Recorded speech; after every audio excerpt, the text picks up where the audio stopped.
For those of you joining for the afternoon session, this is the Urban Design and Architecture Advisory Panel for June 18th, 2026. We're looking at the Mount Clare Junction site today. This is a initial, so the first time we're seeing it, it's the initial master plan review. And just for, I know there's some interest in this, so I just wanted to state some of the ground rules here for this panel. This Urban Design and Architecture panel is established in Article 32, the Zoning Code, Section 4, the Development Reviews. This is a technical assistance panel to advise development projects of a certain scale on design, urban design, and architecture. The intent here is for the design to go through an iterative process of refinement and moving towards something that serves the city in the best way possible. There's no decision being made today. This is really all advisory. Design review is approved by the Department of Planning, not by the panel itself. So, and typically projects of this size see multiple visits to UDAAP. So this is going to be an iterative process. It's going to take some time. And then the other thing I was going to mention here is that this is open to the public. However, it's not a public hearing. We're not going to take testimony from the public today.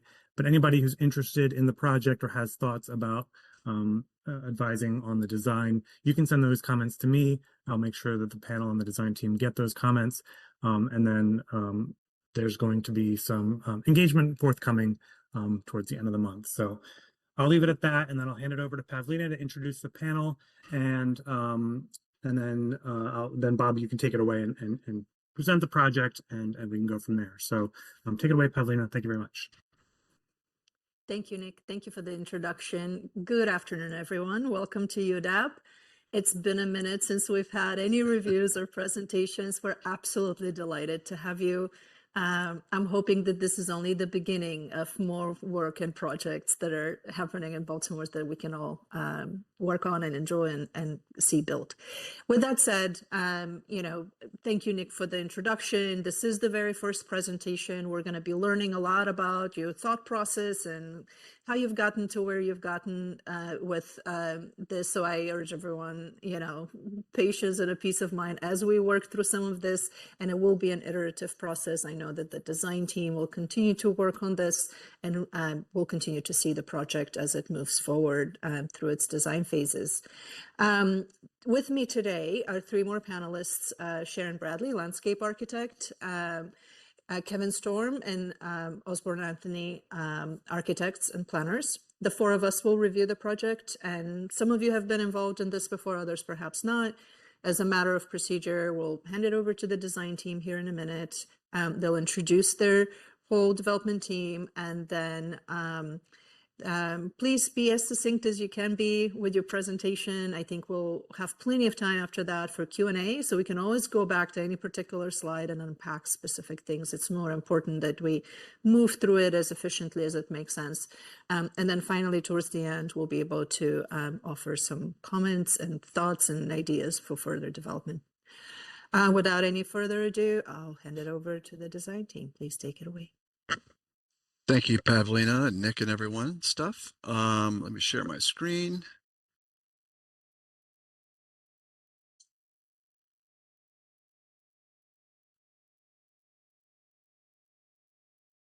Drag this thing over. Okay. So today we're here to introduce Mount Clare Square to the panel. This is the first design meeting with you guys, for master plan review. The project was formerly called Mount Clare Junction. The project team is comprised of a couple different people. The developer, Carlisle Development Group, which has been in Baltimore for many, many years, owns additional pieces of property. BCT Design Group is the master planner and architect. The civil engineer and landscape architect is Kinley Horn, and the land use attorney is Joe Woolman from Silverman Thompson. So today I'll be presenting the architectural planning portion of it for the firm. BCG Design Group is based in Baltimore, has a long history of working with this panel and working in the city. We look forward to your thoughtful comments and your help in making sure we come up with a thoughtful decision and conclusion that would come to fruition at this project. The community is really great, needs a great project for it, and so we look forward to your insightful comments and things.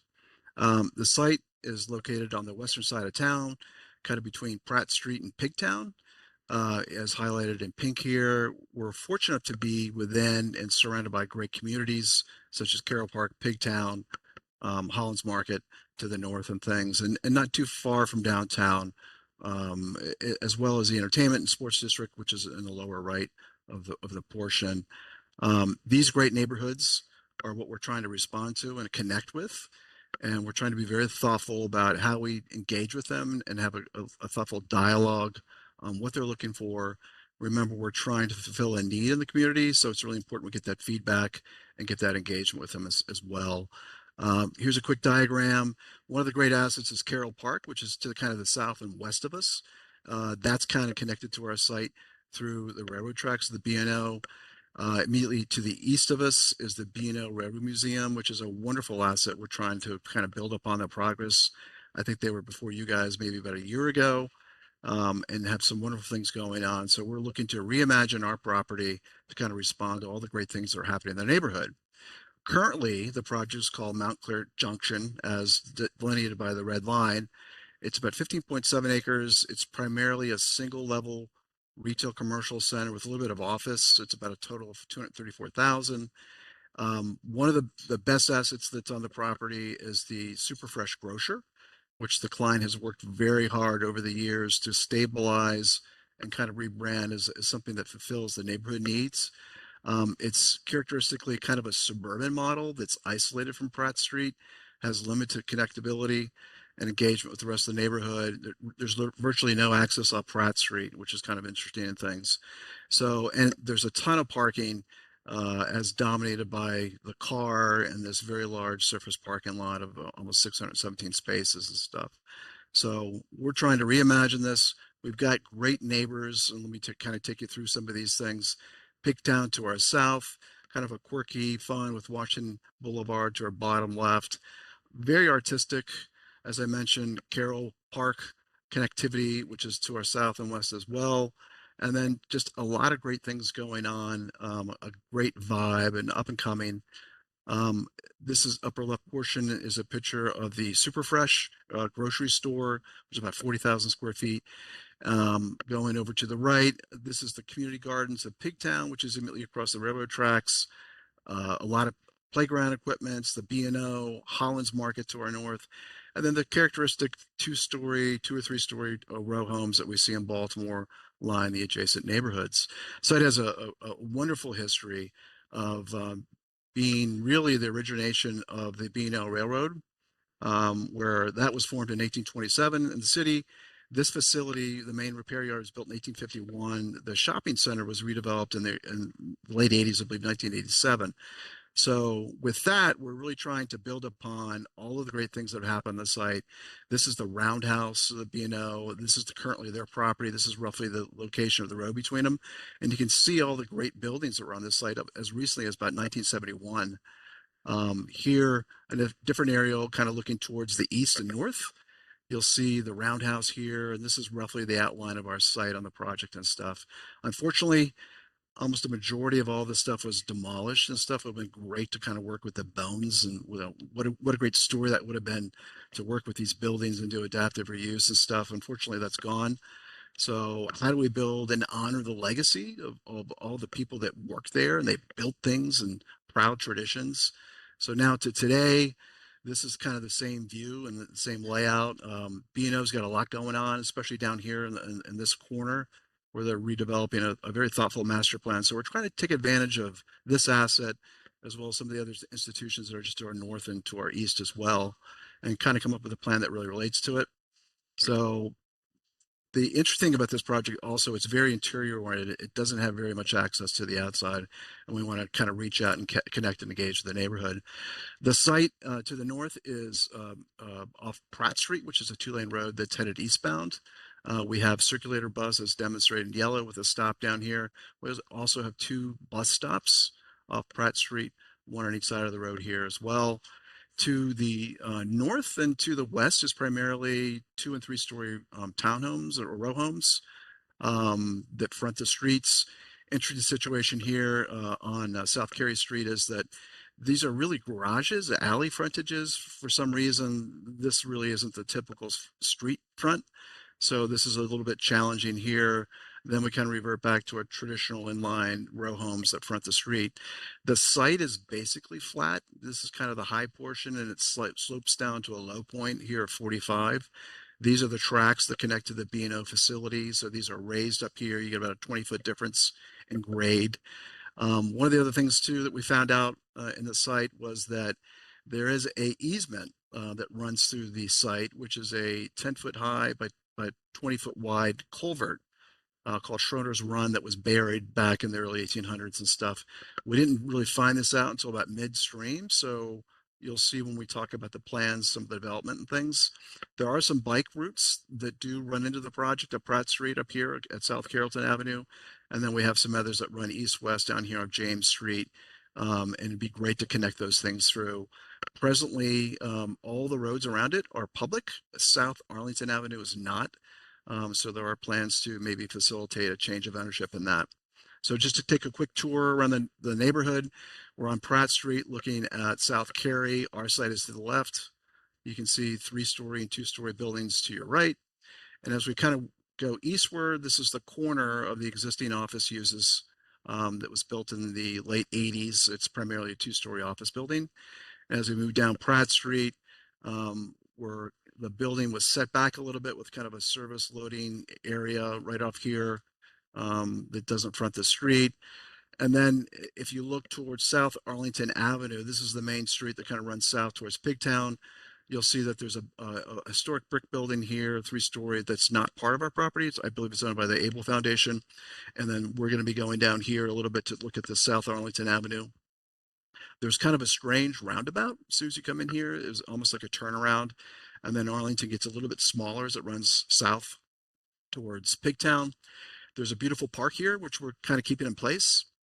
The plans to renovate and rehabilitate it a little bit, but it's a nice green space and a connector to Pratt Street. If we turn around and look north off South Arlington, we're in the middle of that roundabout looking back towards Pratt Street, 2 nice buildings that flank either side off our property. And then as you come back down Arlington, headed south, looking north, the B&O currently has a large parking lot to the right. This really is kind of an employee area. It's not the public domain, so it's fenced off. And over the left, you'll see a lot of service yards and screening walls that are used to load the grocery store. So this really doesn't put its best face forward for the rest of the community. And as we move south, we're getting to the edge of the property where the B&O railroad tracks over here on the left-hand side. There's kind of a back entrance, which is surrounded by these service yards. This is the B&O connector back to Montgomery Park and Carroll Park as we move forward. And if you went a little bit off-site to the south, and if you're coming from Pigtown, this is the view you would see. Our project's on the left, B&O is over here on the right.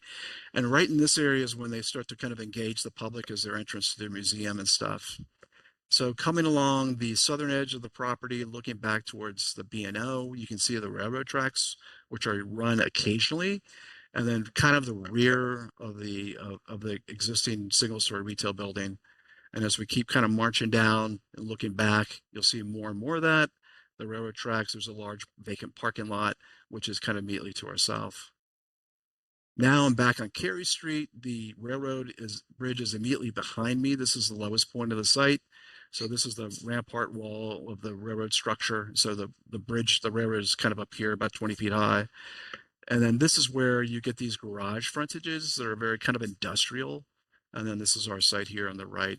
As you march up Carey Street, headed towards the north, there is an existing street that enters the existing project right now. This is the existing bank pad where it doesn't hold the edge very well. Kind of some challenging garage frontages that need a little bit of help. And then coming from the west, looking towards the east, this is McHenry Street. As it comes into the site, this is the site here. There's currently a pedestrian accessible area, but there's no vehicular access. grocers in the background, the Jumbo Fresh. And then as we head north, looking at Pratt Street, we get back to this two-story building, single two-story row homes on the left here as well. So a couple of project goals. We really looked at this site and we said, what would we want to do here to kind of make it part of the community and make it a viable contributor to it? So really trying to build community through mixed use, primarily residential or retail. One of the goals is to really open up this project to Pratt Street. It currently is walled off from Pratt Street with no physical access to it. We're really going to try to put the cars last and prioritize the pedestrians and the bike experience over these big parking fields.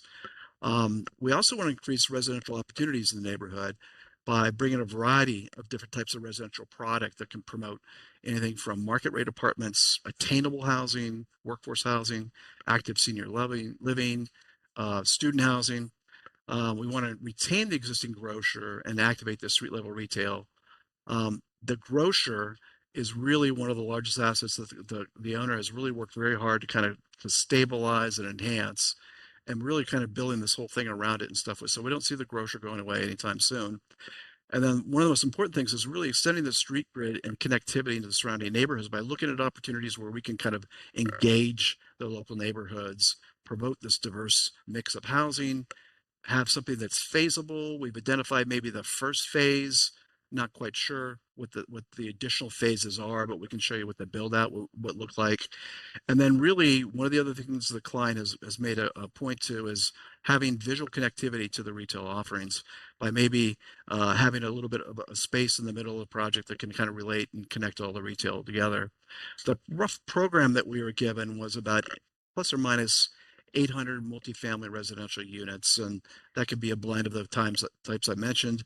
We're looking to kind of replace the amount of retail and commercial, which was previously about 145,000. That's what this plan shows. And then we were providing about 500 parking spaces between all the different residential units and the commercial uses, and as well as providing some place that can animate and activate the community with a green space or a central plaza and things.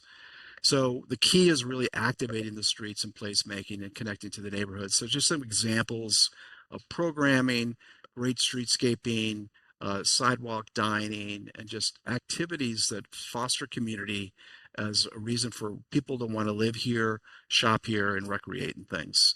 As well as the residential offerings, we're primarily looking at 5- and 4-story buildings with retail or retail amenities or retail or residential touching the streets at the appropriate locations. So a lot of what I'm going to show you today is based on a 5-level scheme.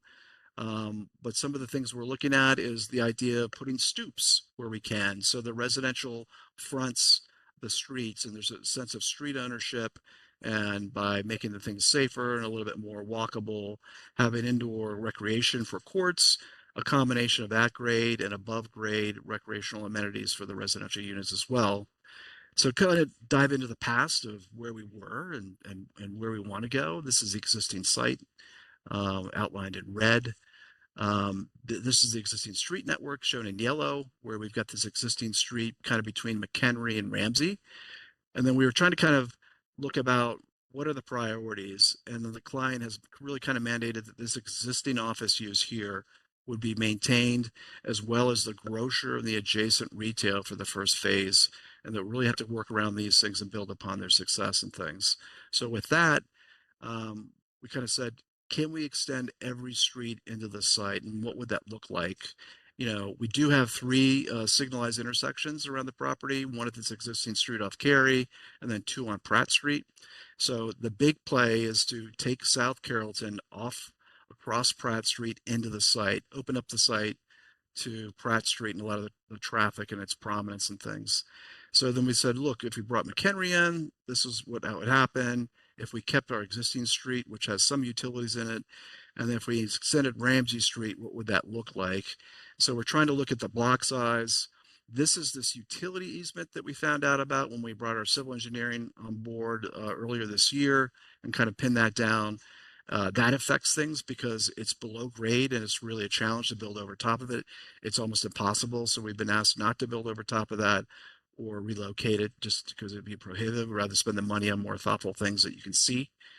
And then looking at different types of street configurations. So building upon Main Street. So what would happen if McHenry stopped at Main Street? What would happen if we took the existing street all the way through the project? What do the block sizes look like? So some of these things, if we did all this, you get a little bit of irregular block size because these would be kind of irregular parcels that may be challenging to build on. We have some grade here and some berming, so that makes this kind of a little bit challenging. So what we'd like to propose moving forward is a combination of a couple of things. We're going to build upon the success of the existing street and extend it all the way over to have better connectivity at South Arlington Avenue so that we can have a lot of traffic from Pigtown, have a proper way to get into the project. We're going to make this kind of the Main Street portion of the project, and we're going to keep and enhance the pedestrian connectivity of the residents to the west, where they can kind of walk into the project and things. With that, we kind of have a couple of things result out of this. We kind of come up with these nodes. So we're left with a series of blocks. This block is roughly 250 feet by 300. This one's a little bit larger. So we get these series of developable blocks working around some of the existing hard fixes, such as the office building and the grocer. And then we want to celebrate these kinds of nodes that you get. You want to terminate maybe this access, have something there in the intermediate that would kind of be the glue for the community could gather and recreate in, and then kind of upgrade this plaza and enhance it, as well as have a gesture towards the south, as well as the new B&O facilities that happen over here. So just to kind of key you in, we started this process about 2 years ago, and this is the first master plan we had last year in May. And this was the result of talking with our client, him kind of coming up with a strategy about how to keep as many of the existing tenants in the project still in the neighborhood and not having to have them go away and then come back and things. So we came up with this plan. This plan was interesting. It had about 700 residential units. The buildings were a little larger, as you can see with this building down to here to the south. And it still had this large amount of parking in the middle, which was challenging and we were working on. The massing of this depicted shows 5 stories, with the bottom floor being mostly retail and amenities, showing the existing smaller office building that we were going to keep initially, and then keeping the grocer and the related retail adjacent to it. So this is what we had initially. You can see this large parking lot. This is what we came up with next. Still had the remnants of this large parking field, which we kind of identified as needing some work.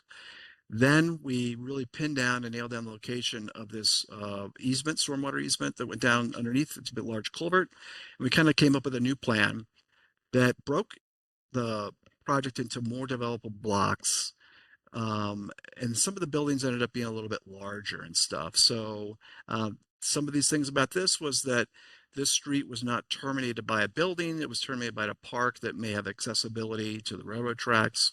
And then we also were looking at having McHenry Street extend into the project a little bit and connect through and stuff. Once we kind of looked at that, we looked at where we started with an overlay of the easement, how it affected the buildings. And this is currently the scheme that we're going to be presenting today, which is a smaller blocks, smaller buildings that we think responds to the scale of the neighborhood and some of the product we might be doing, as well as kind of coming up with an area that has a couple different essential things that we think help build community. So this is the current plan as we have before you today. It's really celebrating the extension of Carrollton Avenue into the main part of the project, where we'd have retail facing the prime frontages off Pratt Street, as well as the interior visual proximity of each other, of building upon the grocer, some of the existing uses next to it, and then showing how we would implement the residential component into this.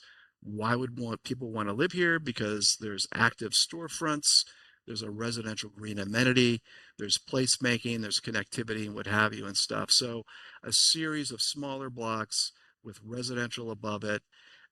Also showing some extensions of bringing some things out to Arlington Avenue, which holds the edge of the building, just like we're doing at Pratt Street. And then recognizing that Pratt Street, once we get kind of passed over here, becomes more of a more intimate sized street, and you're not going to have what you would see Pratt Street downtown. The other key thing was to really see what kind of momentum we can build off the B&O tracks as a green connector on a greater scale. We'd have to work with certainly more people to see how we can connect into Pigtown and to Carroll Park down to the south and things. So to kind of peek upstairs, you'd be having a series of double loaded residential buildings. We've talked to different stakeholders in the years since we had the original plan, and we're working with people that generally are looking for smaller building sizes that are or that have a lot of surface parking and things. So what you're going to see today is a solution that primarily relies on surface parking that's distributed amongst the site. It's not to say that this can't work for structured parking, which may be a more viable product in the future. The current market that we see and the feedback we get from potential development partners is that this wants to be of a certain nature. So you're not going to see structured parking in this initial tranche, but it doesn't preclude that from happening and things. And here again, to remind everyone, the key things for this, in order for this development to move forward, the client really needs to keep the grocer where it is, some of the adjacent retail, which has kind of this is a very long-term play because of the investment in it and the necessity of it. And then this is a medium kind of term play of the retail adjacent to it, as well as this office building here and things. So we kind of see this really as the bones that we're going to work around, and then trying to kind of knit this in very closely with the rest of the schemes. So we looked at some different diagrams to kind of rationalize how people move to and from the site. This is the pedestrian access points that we have. So we're maintaining the access from the west through this pedestrian via here and the existing street here as well. We're introducing a very strong pedestrian connection with the South Carrollton extension into the project. It's now terminated by a building, which we think terminates much better. We also are trying to come up with complete streets that would make pedestrian accessibility and connectivity much more enhanced. We have about 130 car parking lot out here in front of the grocer, which is kind of a requirement to retain and attract great grocer operators.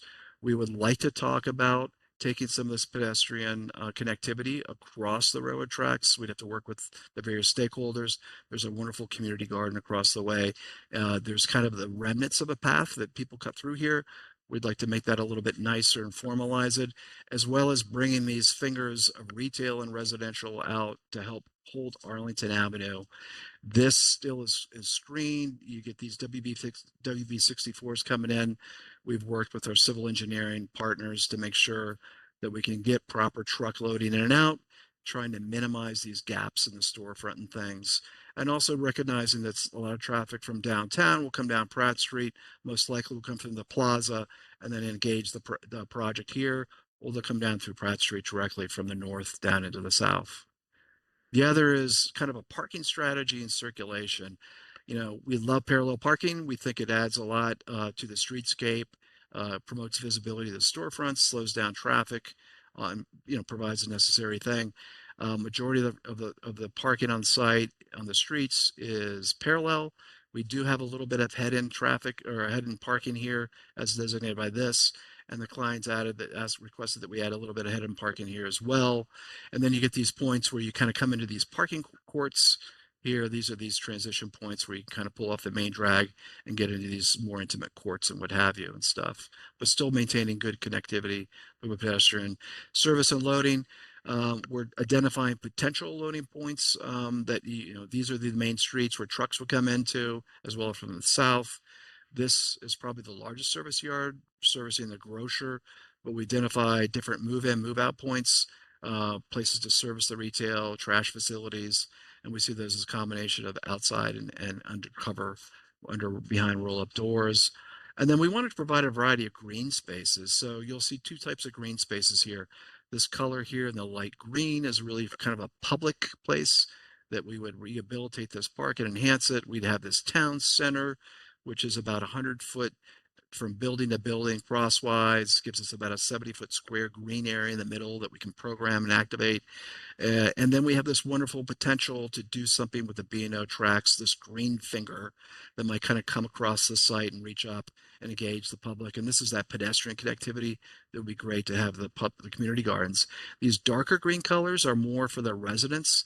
The residents would have a combination of rooftop as well as at-grade green spaces that could be used, as well as sharing these other common areas and stuff. And then just some areas where we see pedestrian connectivity, really trying to kind of make this a viable, real entrance and attract more traffic up from Pigtown and kind of conceptualize it. We've done a bunch of sections. I won't get into too much detail here. We got some large overall site sections and some blow-ups. This is a section cutting east and west looking north. So this is Carey Street, the low point. This will be our new Main Street, which is the extension from the north. And this is South Arlington and B&O over here. Just a blow up showing some of these things. We have more of these detailed later in the presentation with the landscape architecture. But thinking about the distance between the buildings, what does it look like as far as where the courtyards are? This is through the amenity area. Having street distances that promote wide sidewalks, generous landscaping, good planting zones, but also allowing cross shopping, which is kind of a magic number to how wide should the sidewalks be that you're comfortable cross shopping to the other side of the street to commerce and things. This is the other sections looking north, a variety of different ones. We'll get into these more. And then just a quick aerial massing. We're not here for architecture, here for the kind of the bones of the planning of the whole thing, but we're showing the retail activated areas in the light red color, and then the buildings above. This does not preclude setting these corners back or taking and adding some small pocket parks at the beginning of the whole thing. But we think between the existing park that we're going to rehabilitate and then the new town green and some of these green belts over here, we have a variety of different spaces. This is the same view if you're kind of hovering over the tracks looking north. This is where the grocer is. We're currently looking for a long-term solution where the possibility of building retail adjacent to it, or maybe even overextending over top of it and reaching out to Arlington Avenue at a later phase, but that'd be much more down the road. And really quickly, this is the existing view, Pratt Street, standing where we would take the street across into our site. So now you would see the building terminating the view. You would see kind of this main street with a very generous sidewalks and planting strips, retail on both sides of the streets. This is a little over 80 feet from storefront to storefront, which allows cross shopping, is intimate enough. Hopping over on the west side of the project on Carey Street. This is the existing entrance, which is reusing some relics from the original project, we believe. To a new building where we would keep the existing street, maybe retain this, and then add some more residential that would front on Carey Street. We have a lot of residential coming down and touching the ground at Carey Street because we think it's not a retail street, and there's some residential opportunities that would flank what's happening across the street. And then if I'm coming from Pigtown, this is currently the view I see. The railroad track is over to the left. The grocer's over here, and you see a lot of these service walls, and it's really turns its back on the railroad. So we're trying to dress that up by long-term adding buildings over here, maybe enhancing this as kind of a green trail. It's currently fenced to the south where there's a large surface parking lot owned by the B&O, but we would like to see this greened up and kind of creating a green infrastructure, and then dressing up this entrance and eventually maybe building over top of the grocer, bringing retail out to meet Carey Street as well. And then the one interior view, if you stand in the very middle of the site looking towards the west, this is McHenry Street here. This is what you see right now. You see the bank, and it's a large parking field and expanse. This is where you would see a collection of residential buildings with rooftop amenities. This is this green area. We're about 100 feet building to building and building to face of the street here. This park, I believe, is 65 by 65. This could be the glue. We see this as an active programming area, maybe with some raised tabled crosswalks to promote walkability through the whole thing. Phasing, just to remind everyone, these were the buildings that we're probably going to work around and keep. Then we see the rest of the project kind of coming in. In the interim, we might have a nice green space between these areas and between the buildings we see happening in later phases. These buildings range and from 35 units to 158 units. So there's a variety of different spaces. This shows the demolition of what's on the current property, which is pretty much all new. We call this the build out plan, but really this needs to stay for the indefinite future and things. showing some connectivity, just overlays of the build out plan, which might show what we did demo and what we didn't. And with that, I'll pass it over to Kirsten, who will talk more about the landscape architecture. Thanks, Bob. Good afternoon, everyone. I'm Kirsten Eaton, landscape architect analyst with Kimley Horn. So I'll go ahead and walk through some of our landscape architecture elements for the project. So some of our landscape goals, the biggest one we have is improving the pedestrian experience through enhanced streetscape and planting. So that means wider sidewalks. You'll see in our sections coming up that we are giving ample space for pedestrians walking through the site, as well as planting buffers and lighting. We want to differentiate between the public and private green space. So making note of like what's more for the public and what's for the residents of the project. Developing a sense of place that could be through creating outdoor rooms and gathering areas or focal points. Providing amenity areas for the residents, so different areas for entertainment, recreation and play, and relaxation. Lighting to provide safety along those streets. Creating some focal points, whether that be in the form of art, structure, landscaping, like specimen trees and things like that. And then implementing a diverse by primarily native plant palette. So we'll choose mostly native species to the area. Go to the next slide. So hitting on that goal of developing a sense of place, we've pulled some precedent images of what we're envisioning for some of those amenity areas. As mentioned, we want to differentiate between that public and private green space. So the nodes that Bob mentioned earlier in the presentation, those will be more of your public green spaces. So like the town green, that plaza, that existing plaza that's there, and some of those pocket parks. And then some of those darker green areas will be areas for the residents specifically. For resident amenity areas, that can include areas like outdoor kitchens and dining areas like you see in the top left, some smaller playground for, it's probably going to be some families living here too, so you need some play areas for children. Potentially a dog park, those are much more common now, and much more of a bigger need with these larger residential communities. For common spaces, envisioning some like gathering areas of seating or like recreation for outdoor games and such. And then also looking to tie into like the vibrancy of Pigtown through some like artwork or murals throughout the project. Next slide, please. For our materials, we eventually want to try and complement the architecture once we have that information, but in general, looking to provide more of a modern approach to the materials palette. So we're thinking more of like wood benches, maybe potentially integrated into tree planters, benches throughout the site to provide seating, modern light fixtures, both posts for the streets and then bollards for some of those amenity areas. Decorative iron or aluminum fencing to potentially designate those more private spaces for the residents. For the roads and sidewalks, we think it would be nice to integrate some specialty paving bands, maybe like a brick border accent or some scored concrete patterns. And then looking at, like Bob mentioned, some tabletop crossings to kind of slow down traffic through those streets throughout the site. Maybe those have some specialty paving or accents to those as well. Next slide, please.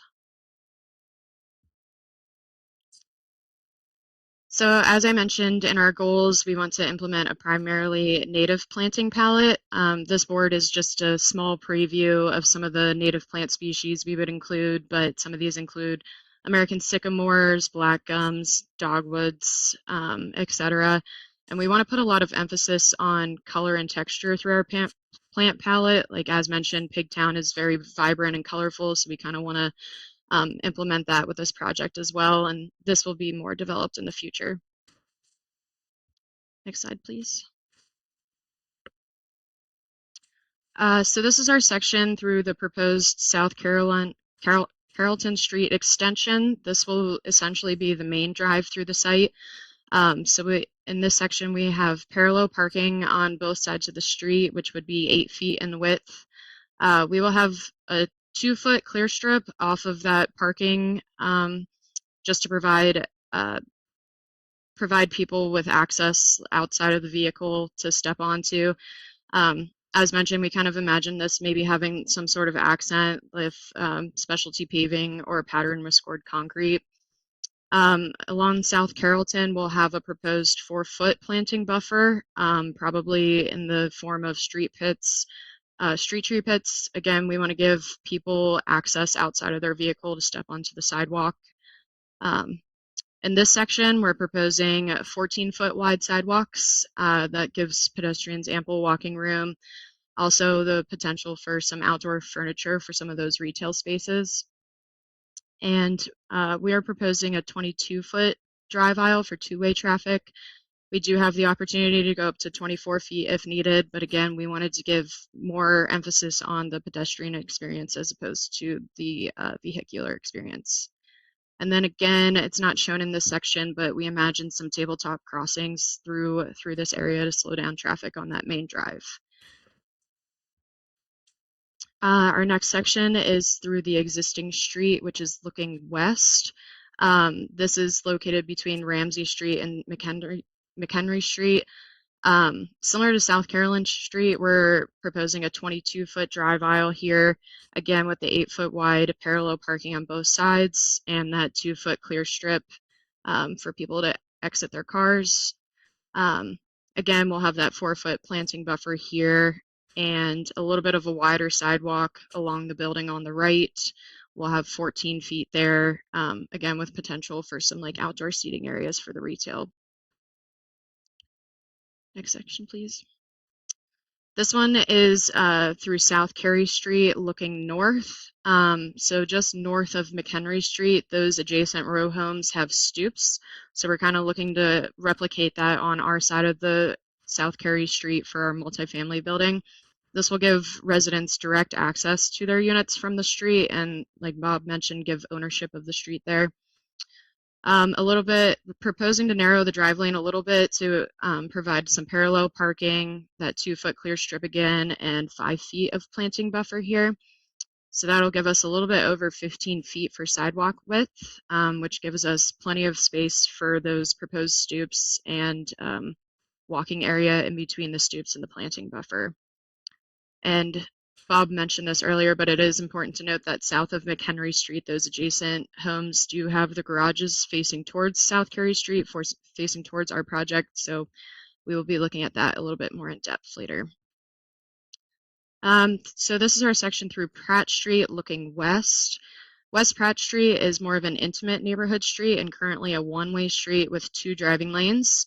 There is existing parallel parking on the right side of the street, and we are proposing a curb extension to enhance that pedestrian experience here. Same sort of layout as the other sections. We'll have that 2-foot clear strip, again with a 5-foot planting buffer here, ample walking space for the sidewalk along the retail. This is our section through South Arlington Street looking north. Along South Arlington, we are proposing a 24-foot wide 2-way drive aisle. There is no proposed parallel parking along this street, at least in this section. We will have some head-in parking closer to the north end of the site. We will have a 6-foot wide-ish sidewalk to connect to that greater pedestrian network from Pigtown, draw some pedestrians into the site. And since this will be mostly back of house for retail, we're proposing a wider landscape buffer to kind of buffer those buildings there between the sidewalk and the buildings.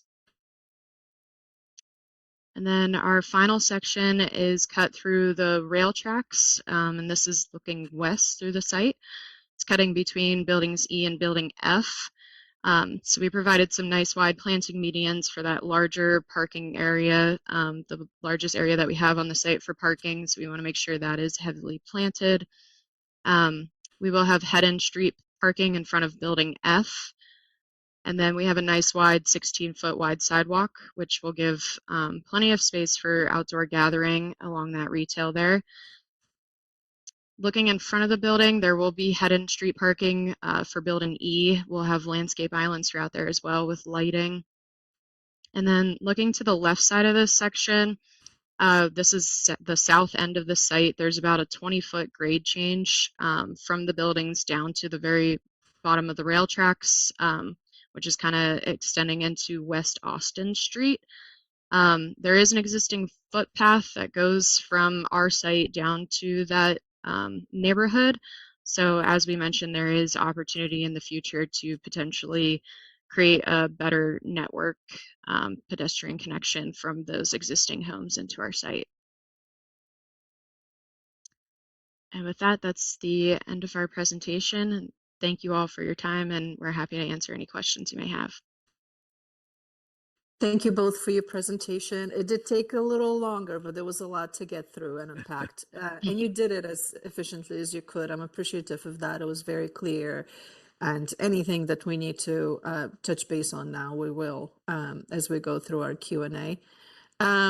If you can stop scrolling for a moment, one thing that happens when you flip through a lot of slides like that, it makes us all dizzy. So what My I'm going to apologies. ask for, if you can exit the full screen and bring the thumbnails to the left, happens all the time. It's Sure. not you. I'm not Sure. being critical. If you bring up the, because we'll be going back and forth a lot, and it'll be easier to just jump between things that way. Thank you. I really appreciate it. All right, let's see. Questions from the panel, clarifying things about any of your strategy and your design process so far. We'll start with Osborne this time. Osborne, what are your questions for the panel? I'm sorry, for the team, not the panel. Go ahead, please. Good afternoon. Nice presentation, Thank you. lot project, which is all good. A couple of questions. Generally, remind me again, just in number, how many acres roughly is the site? 15.7. Okay, so it is big. And then the existing buildings, I thought you said you're trying to preserve some existing buildings because they're key to the anchorage of the site and, you know, the success of how it develops, such as the grocer. But the building at the corner, I think it's the office building. It seems as though in your later phasing, that's gone. Is that planned that way? Is it going to be kept a tenant in a new building, or how's that working out? I think initially we are going to keep that building, but we also kind of wanted to show what could happen later on down the road if that building was to go away. So for the office building, that has a shorter horizon. The grocer and stuff is there indefinitely as far as we're concerned. This could be another 10 years before this goes away. Okay. So in different schemes we have and have not shown that. Correct. Got it. A few other questions. Connection to BNO, in terms of the greenway that's coming through. Seems as though you've given some thought to it, but I'm not sure that it's fully captured. In other words, is it that at some point that green belt will turn into your site, or you're just acknowledging what's there now and moving forward? It's currently off. It's off our site right now, but we think that it has the potential to foster community linkage and things. So we would like to work with the community on doing things that connect through back to the project. Mhm. So we would like to see this greened up. It's not used that much. So we'd like to work with the BNO and work with the community garden people to foster connectivity. And we think the railroad track, you know, whether it's a rails to trails light version of it, would be something we could investigate. Got it. And then just south of that is a very important community, Big Town. And, Yes. you know, how much attention have you paid to really connecting Big Town to your development? Or, I mean, in other words, I believe the railroad has a fence around it right now along that edge. So Yes, this lot's fenced in right now. got it. So then the goal in terms of connectivity is what? You got to come out of your project, go back to Arlington, and take Arlington down into Big Town. Is that the Right. intent? So we're trying to dress up this entrance right here. over to the by extending out and making it a proper road and dressing up landscaping, pedestrian connectivity. But we also want to kind of foster a connection across where we think this fence ends, and then have people be able to cut through here. But it's not on our property, so there's something we have to work with the stakeholders, that you could walk up through Pigtown, kind of come up here, and then kind of come into the project and shop, recreate, and live. So I guess Carrollton and that sort of beaten path to connect, they don't necessarily align at the moment. No, we originally had Carrollton coming all the way through, but it didn't go anywhere. So we revised that and we put a building to terminate that. And then so we think it can still be facilitated by coming around and then shooting across. This is the community garden here, Got it. and then go into the neighborhood. Again, just a few more quick questions. As you kind of look at the typology, the building typology that you're considering, are there any opportunities to modulate or um, change the massing a little, well, not change the massing, but modulate the heights of the various blocks of buildings? Because it seems as though they're all the same height at the moment. It, they are, and this just represents a yield kind of attitude about it. It's going to be a combination of 4 and 5. We are carving out balconies. We see some of these buildings having rooftop amenities where we actually carve out the roofs of them.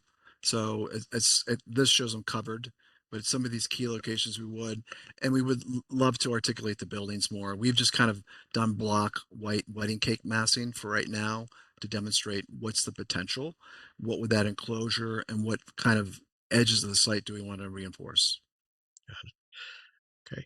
And then the types of retail, aside from the grocer, are you thinking about having various retail types and sizes in these buildings, or it's just at the moment you're just saying ground floor is all retail?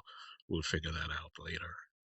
Currently, there's about 145,000 square feet of occupied retail. It's anything from the grocer to mobile phone stores to banks and what have you. We see a lot of those same type of needs that are being supported by the neighborhood coming back in, as well as trying to capitalize on increased food and beverage, healthier options. But at this point, we don't have any lead tenants that the client has, or we don't have a merchandising plan of it. So it's somewhat flexible. Yes. Got it. We also And we also are trying to encourage the client to offer community supported facilities such as daycare, medical uses, things that people in the neighborhood need. understood. And final question, bike routes.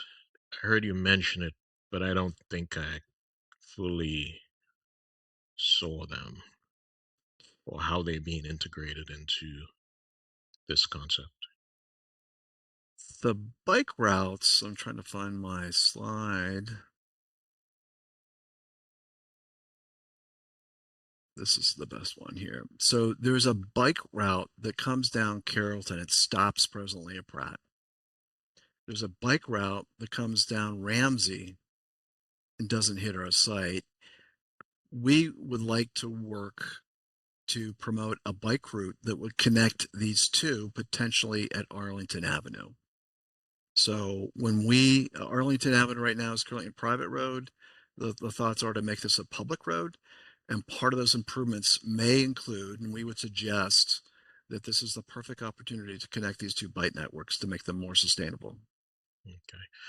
And I said that was the final question, but this is the final one. Sorry. So, um, as you know, you got a really historic and a great storyteller site on property right next to you, B&O. Have you had any conversations with them and potentially how you can begin to have the two projects talk and support each other? And I'm not talking about technically, I'm talking about just a visitor to B&O potentially can take advantage of some of your retail. Is there a way you can connect them? Yes, we're engaging them in that aspect and really talking to them about what next phases are, about how they can improve accessibility. Right now, it's mostly focused down here at the south Hmm. because they're really using this as kind of the gateway to their new facilities and things. So that's why we're trying to enhance and promote this connection a little bit more to kind of gather some of that traffic. But it'd be wonderful to talk about how can we not have this giant parking lot on the other side of Arlington Avenue, or how can people thoughtfully move employees, visitors, patrons, move between the two projects and stuff to kind of create this synergy and this increased value.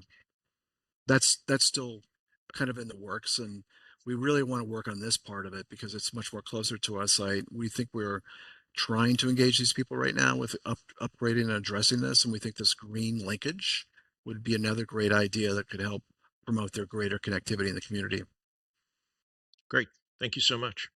Thank you. Thank you, Osborne. Kevin, what are your questions for the team? Thanks. Can you hear me okay? Mhm. So I guess if you go back to that easement diagram of the easement, just to be, is your team dealing with 100% certainty in what the restrictions are in and around that element? Like, is it like a non-negotiable for any sort of structure or anything like that? As with any utility easement in the city, you are allowed to build over top of it. There's additional requirements. We did the same thing on Yard 56 where we were going to build over the easement, and then we had to have a 20-foot offset from each side of it. I don't know what that requirement is for this one. Economically, it's very much of a hardship. And then if you build over top of it, you have to take ownership of it. So if anything happens to that utility while you're building over top of it, you assume full liability for it.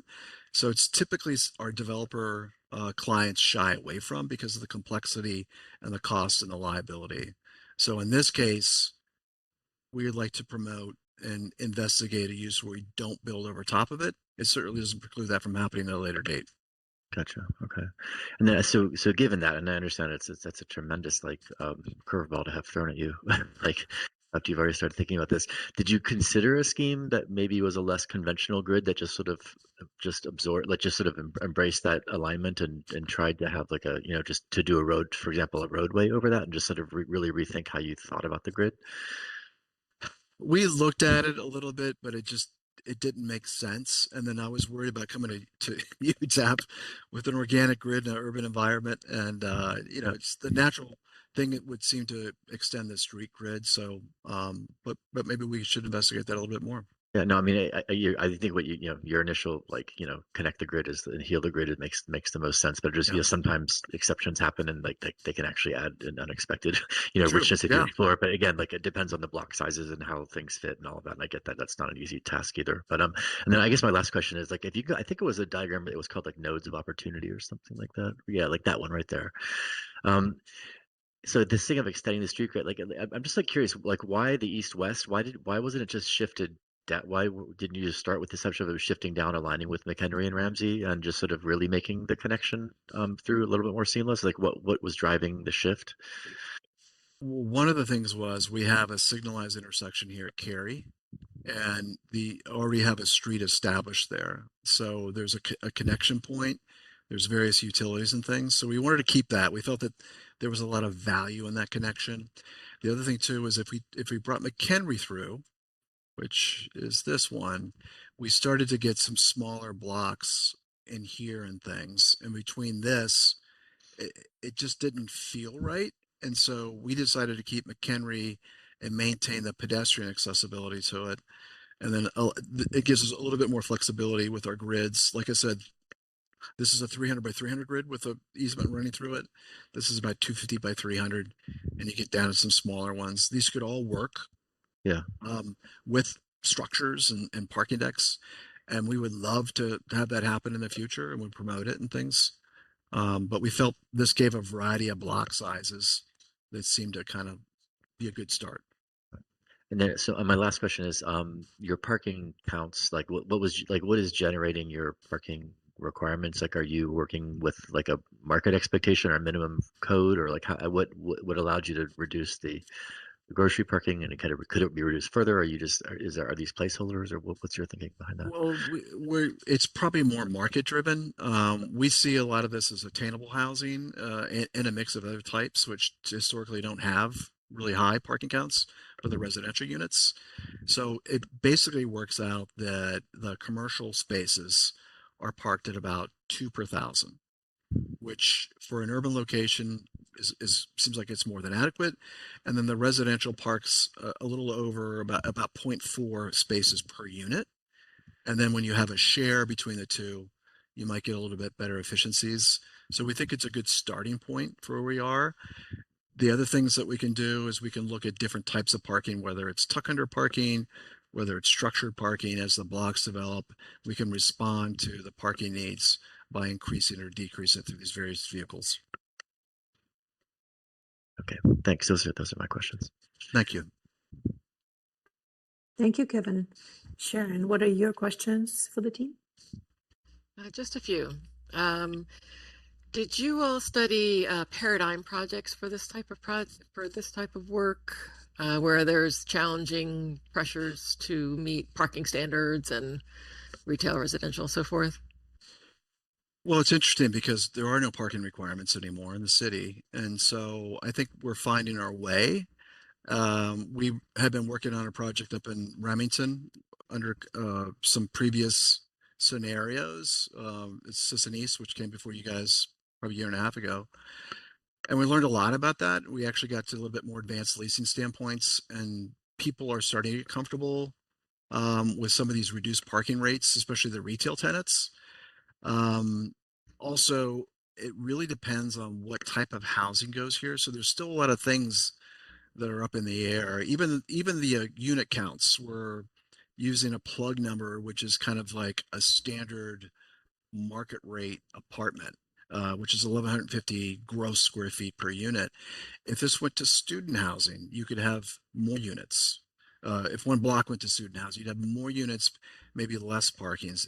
If you went to senior living here, you would basically, depending on what kind of facility, you would almost eliminate all the parking except for the visitors and staff. So there's a ton of variables, which I think will kind of be massaged as we fill in the blocks. As I mentioned, our developer client is talking to different stakeholders to partner with and trying to get a good mix and variety. And each one of those things ideally would self park on each block, but there's also streets and there's also sharing of parking. So that I think will develop as we move forward.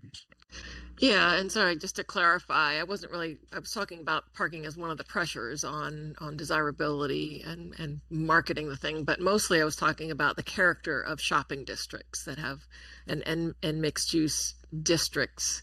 Have you looked at precedents where they've been able to accommodate all of these things in one place really successfully? That was really more the question. Yeah, we do a lot of mixed use in the firm, both here in the city and other places and stuff, and we feel they're comfortable with it.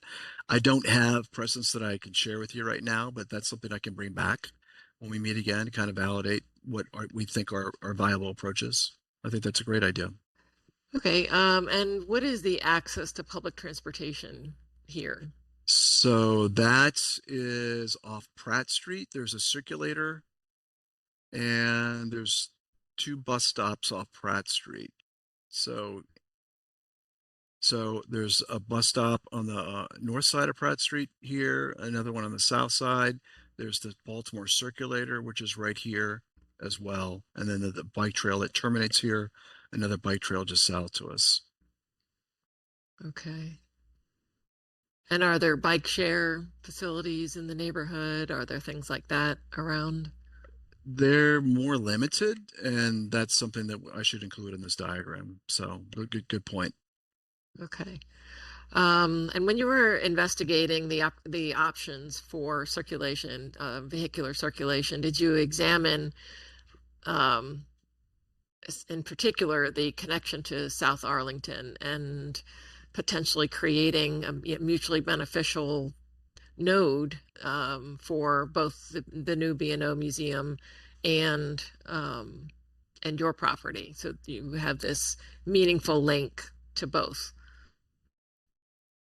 I think that could be something interesting to look at. One of the interesting things is that the alignments of these roads right now, West Cross Street, you come up West Cross Street and you have this kink in the road and things. So there's some strange geometries, and I think something like that would certainly help do that. We haven't gone off our property to that extent, and right now, and we're really trying to work out an agreement between the two facilities about this private road.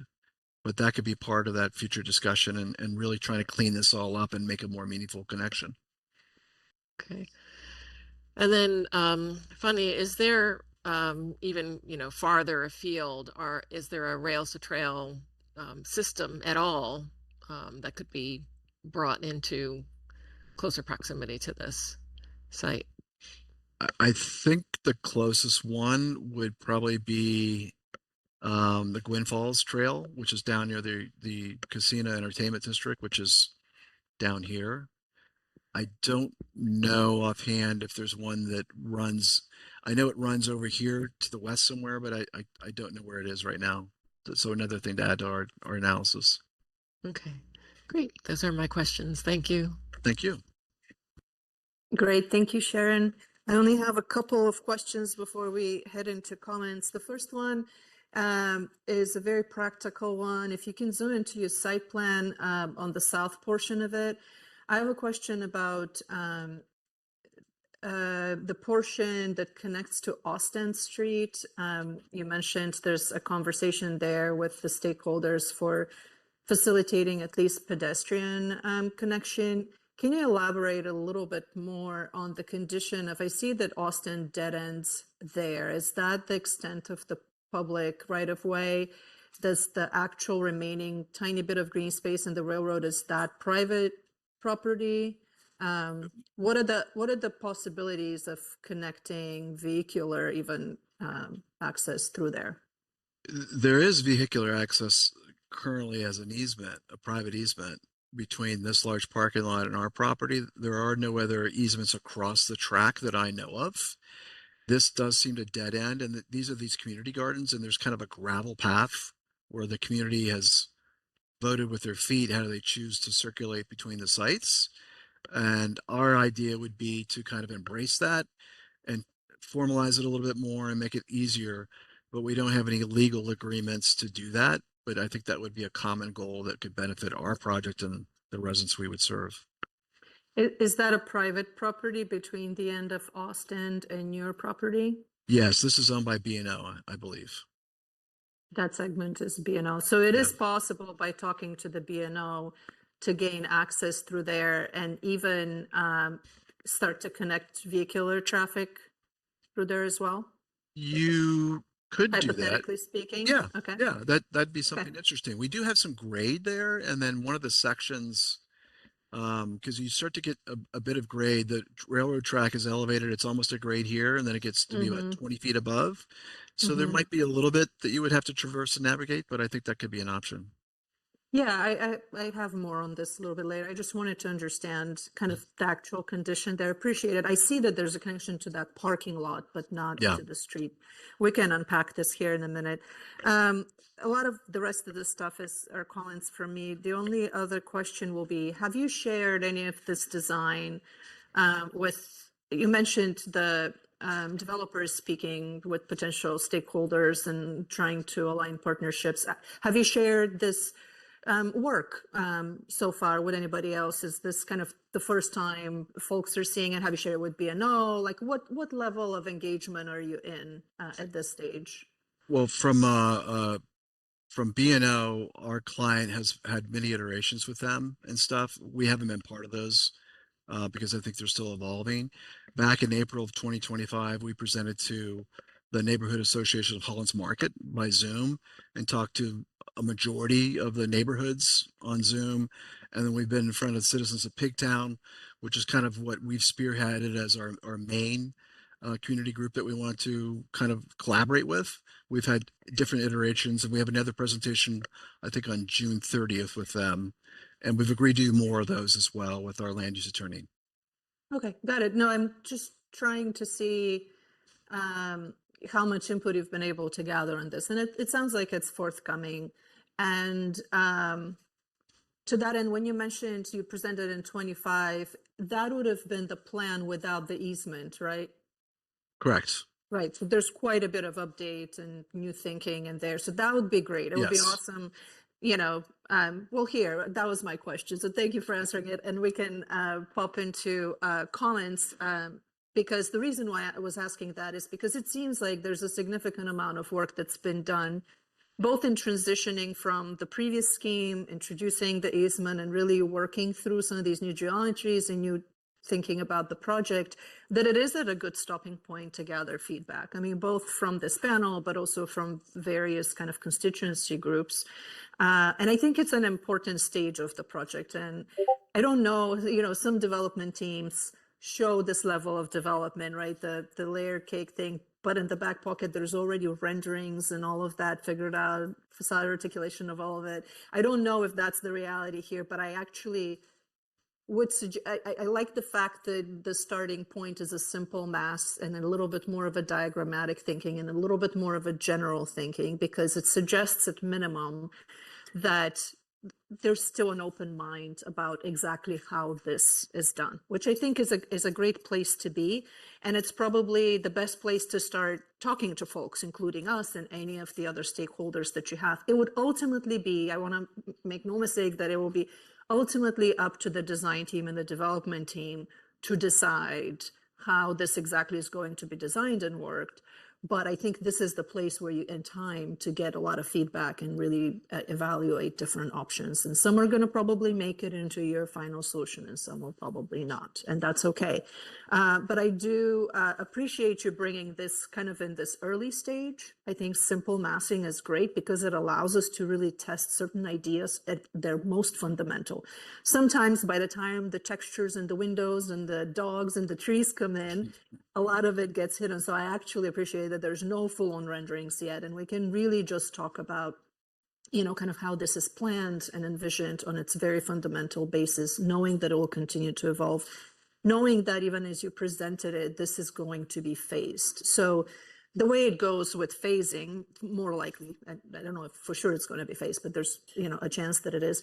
The way it goes with phasing or anything that takes more than 2-3 years, things change along the way. So it is important to understand that this is kind of an evolving model.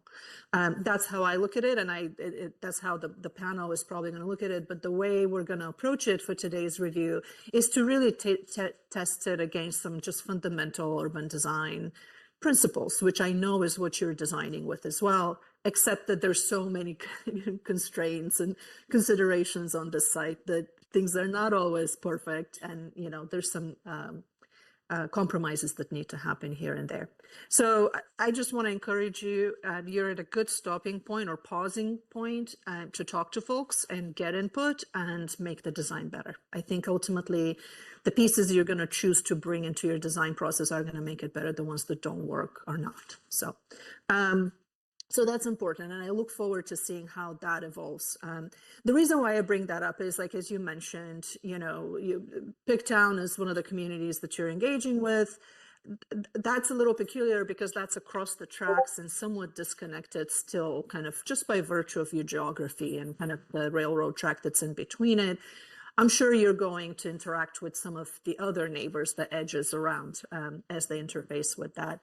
The reason why I bring it up is because you mentioned it from the beginning of your presentation. It's a very vibrant community. Pigtown, Hollands Market, there's been work done and developed in, you know, the last 20 years, maybe not on the scale, which is what makes this project so significant, but on a few smaller scales and throughout the neighborhoods. And they've all added to this character and what folks that live there recognize as their communities. I realize that both, you know, BCT is the planning and architecture designer, and then Kimley Horn is landscape architect, are all based in Baltimore, but there's something about Baltimore that is even more granular than that. You know, regardless of which neighborhood, if you don't know Pigtown the way folks in Pigtown know Pigtown or Hollands Market. So some of these conversations I think are important also because it's going to help you, even though you think you know what these neighborhoods are about, to really get down to, like, what would make this development feel like it's part or connected to Pigtown or Holland's Market or all these surrounded communities and be representative of that vibe, although it's still looking to bring something new and bring things forward and bring to the community something they don't have. So I realize there's a little bit of that, but I think it's important in those conversations to try to really get down to what makes these neighborhoods so special and how can that really be brought in here. So far what I'm hearing from the team are things that are kind of low-hanging fruit, like the stoops along Cary.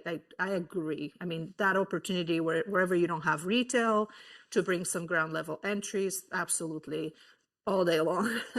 But, you know, some of the other things start to get a little bit too generic. I heard from the landscape architect speaking about murals,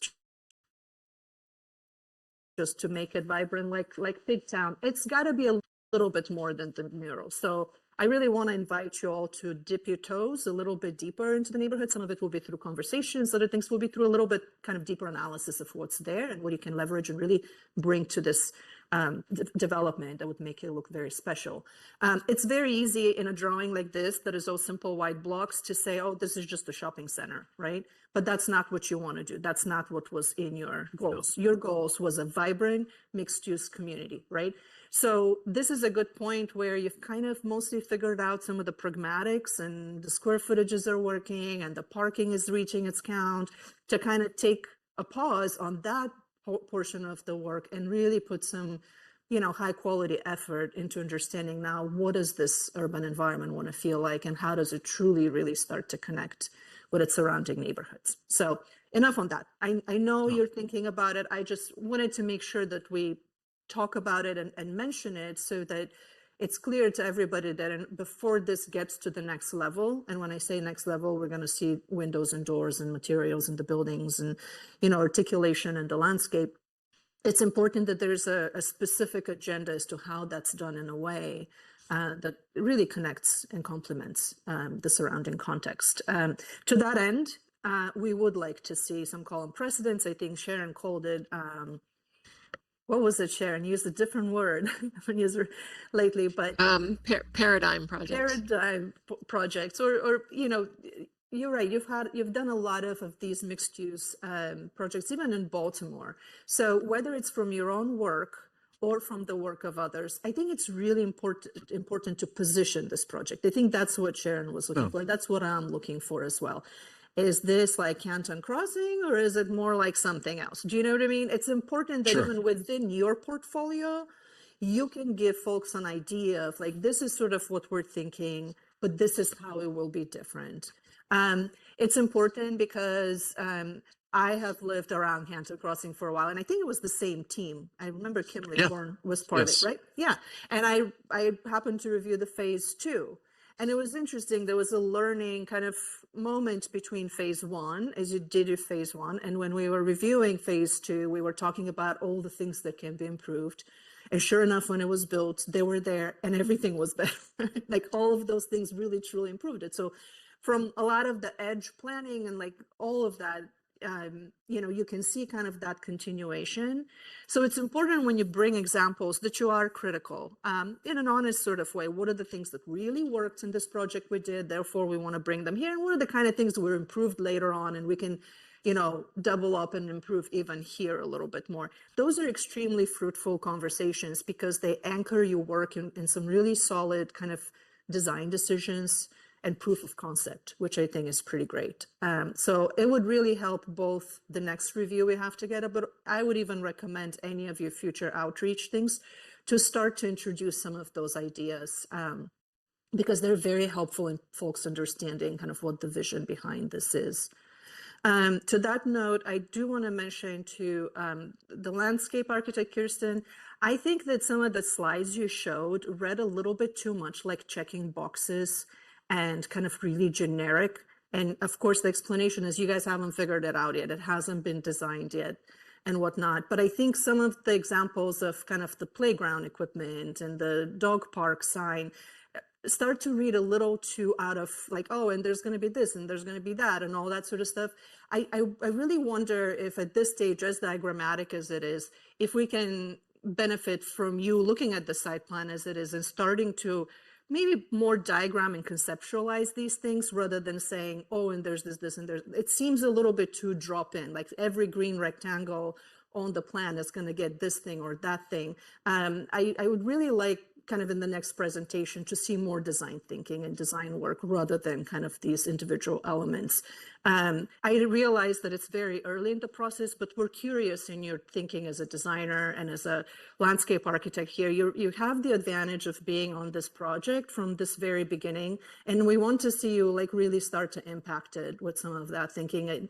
I say because we looked at other projects earlier that didn't have a landscape architect that they sorely needed, and you are here, and I hope that between BCG, who's done this all the time, and you guys together as a team, that we can start to see some of that conceptualization happening on the landscape level. For example, I appreciate the typology you started to layer with the streetscape.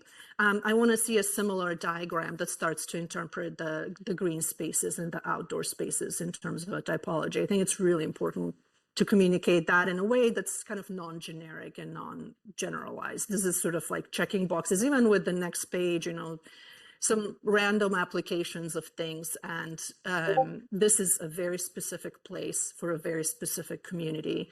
And it's really important that we see design ideas that are meant for this project. So just that was a quick thought that I wanted to share. I wish there was something we can discuss on these nights, but there isn't, because it's non-specific and it's not, even the goals before are kind of a little bit very general. So I want to see some goals that relate specifically to this project beyond kind of the general, what we would expect, best practices and design approach for a project like that. All right, I'm going to pause here. I have a list of more specific things, but I have a feeling that some of them will be covered by the other panelists. If there's anything left from my list, I will chime in at the end. But those were the two big things that I wanted to touch on before we dive into the specifics. With that said, I think we started with Osborne for this project. So Osborne, what are your comments for the design team? Sure. If we can go back to maybe a site plan slide that shows the development laid out, that would be helpful. I'll probably just kind of pick up from some of your thoughts there, Pavlina, related to the community and how do you connect back to the community. I think if there were a graphic, and maybe you did have it, and you don't need to shift, you can stay here, that kind of showed and captured beyond this sort of a trapezoidal area that defines your site, you will notice the street grid, it kind of comes together at this point, right? And in an odd way, it's not necessarily a clashing of grids.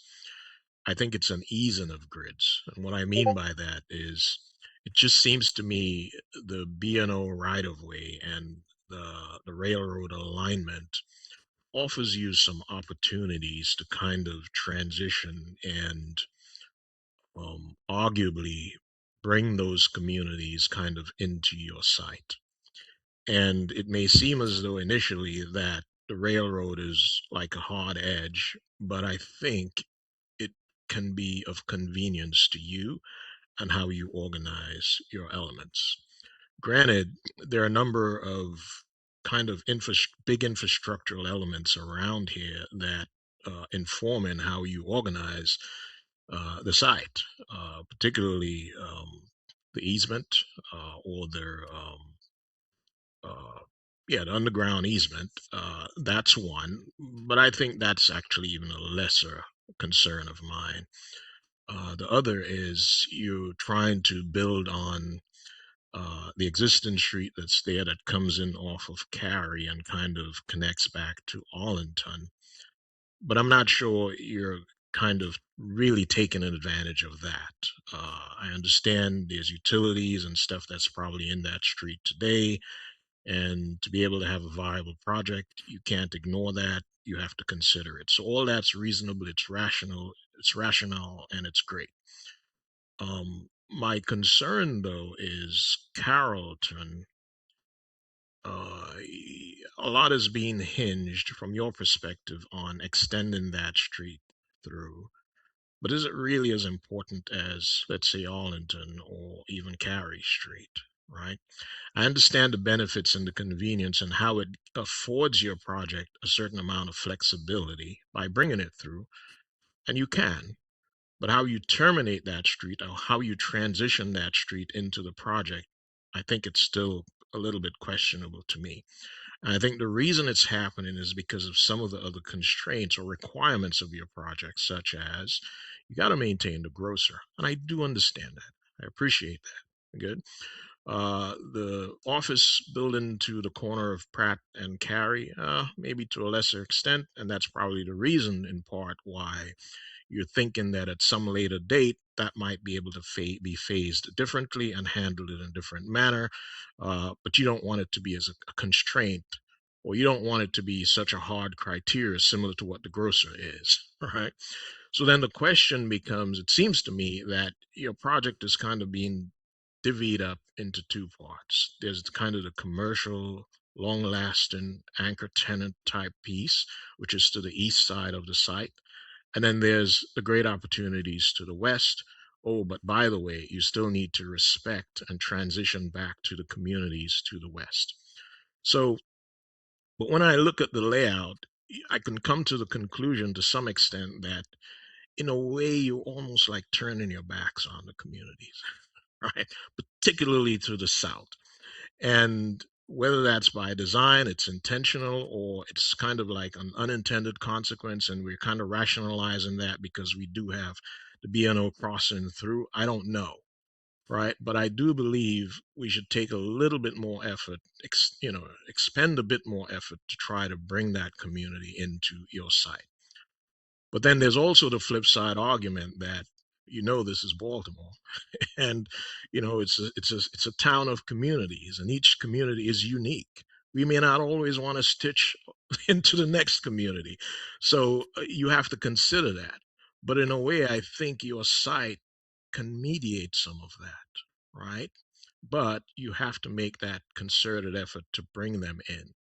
And I don't know, and actually you did say it, Arlington, the way the alignment of Arlington goes back to, I can't recall the street as it continues southwest something. It's a little bit awkward there.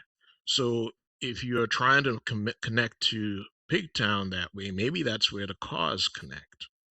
But I still believe there's got to be some kind of pedestrian connection across that BNO right of way. So I would really strongly urge the team to, or the owners to kind of begin to explore that. It will only help. And the fact that you're planning for so much retail, you're going to need communities to support that retail. And the easier and more convenient you can make it for them to get to your site, you will always succeed. So take that under consideration. So how do you do that? Well, you did have studies initially that kind of brought South Carrollton down, to BNO, and somehow those were kind of abandoned, and you elected to move forward with terminating everything into this retail building. But the connection is lost. You see? And, I would actually urge you to rethink that maybe as you got to the location where South Carrollton kind of connects to or intervenes on that existing street that runs east-west. Maybe that's where the grid kind of pivots slightly to get you closer back to Austin. And I think it does two things. It does not preclude a connection, whether it happens with your project or it happens at a future date. It gives you an opportunity to connect. Pedestrian wise, maybe vehicular at some point in the future. I don't know. But I think what it also does is it begins to give you and your site a chance to connect to that green belt that extends to the park to the southwest. I think that's very important from my perspective.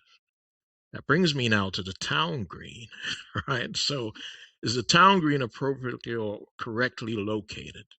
When you think of a town green or town center, it wants to be somewhat central to a site, but your site is unique. Your site isn't kind of concentric. It isn't always inward looking. Your site, I see it more as a transition from one community to another. So maybe is there an opportunity to kind of take that town green area and maybe move it down to where the retail space is? And that begins to create a reason, right, to kind of connect things through. Uh, Maybe you'll still need some kind of a small pocket park up there. I don't know. Maybe your retail extends out so it kind of really strengthens South Carrollton, as a counterpoint to the grocer across the way.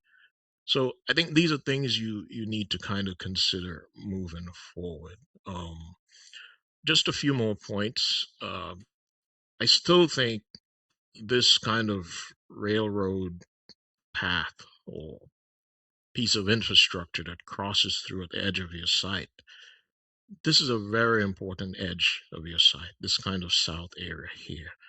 And somehow the greening of that area, I think you should really think about how pedestrians can navigate that area all the way from South Arlington down to South Cary, right? It's almost as if it has the opportunity to be a linear park of sorts. Yet, and off of that linear park, there's so much that can occur in terms of how you develop and organize your buildings. You can have buildings now that are facing two sides. One building faces the park, one building faces the inner workings of your project. And there's a grade change there, which I think will work to your advantage. So it does provide you with some sense of security because you'd be slightly elevated. It provides view, but at the same time, it provides for different types of plant material that potentially can work along that edge to really enhance and reinforce your project. Along Arlington, unfortunately, fortunately, you're across from the museum, but unfortunately, it's the backside of all of the commercial, the grocer. We've not necessarily seen anything just yet in terms of how you intend to handle and mitigate all of that loading area and the parking lots, etc. But I'm sure you'll kind of consider that. The one piece of the project that I'm still grappling with is that entry at Arlington and Pratt. Because you've got that existing structure right there at the corner, you have to kind of come down Arlington a little bit and then turn in. You're potentially mediating or mitigating that by adding a plaza, but then the plaza opens up into a parking lot, right? Which relates to the retail. I think how you organize the retail is fine, but I think what needs some more study is where you place or selectively locate parking associated with the retail versus the grocer. And that bit of retail that kind of uh, located at the end of that little access plaza, it just seems a little bit awkward to me. I'm sure there's a way to manage and deal with that or configure it slightly differently to help you. So the connection back to B&O, again, right now, the way I'm reading it is you've mentioned that that existing street is important. You want to make the connection there. But yet, as you enter your site off of the access point across the street from B&O, to come further into your site, you kind of have to walk through parking. And even if you place a sidewalk there, it doesn't feel as though it's a pedestrian friendly area, particularly because the parking is head-in parking. So I'm wondering if the reason you do have the head-in parking is mainly to support the grocer and the needs of the grocer, because it's more dense, it's more parking, and I get that. But I don't know that that's actually the way to resolve that there, particularly if you're kind of making the assumption that that's your key connection point back to Arlington, back to Pigtown, and back to the B&O Museum. So I think that really needs quite a bit of work in terms of working through that area. I think one of the advantages or one of the real steps you can take is place some more emphasis on that edge to B&O, maybe reorganize all South Carrollton a little bit so it can pivot and provide a connection, maybe initially a pedestrian connection back to Pigtown, and maybe in the future some kind of a vehicular connection as well, and just reshape those buildings so that they kind of reinforce the edge along B&O a little bit more. The parking lot that's associated with the grocer, I get that. It's a key tenant. You got to provide that. But I still believe as well there's a way to deal with the other side of South Carrollton that would really reinforce that area.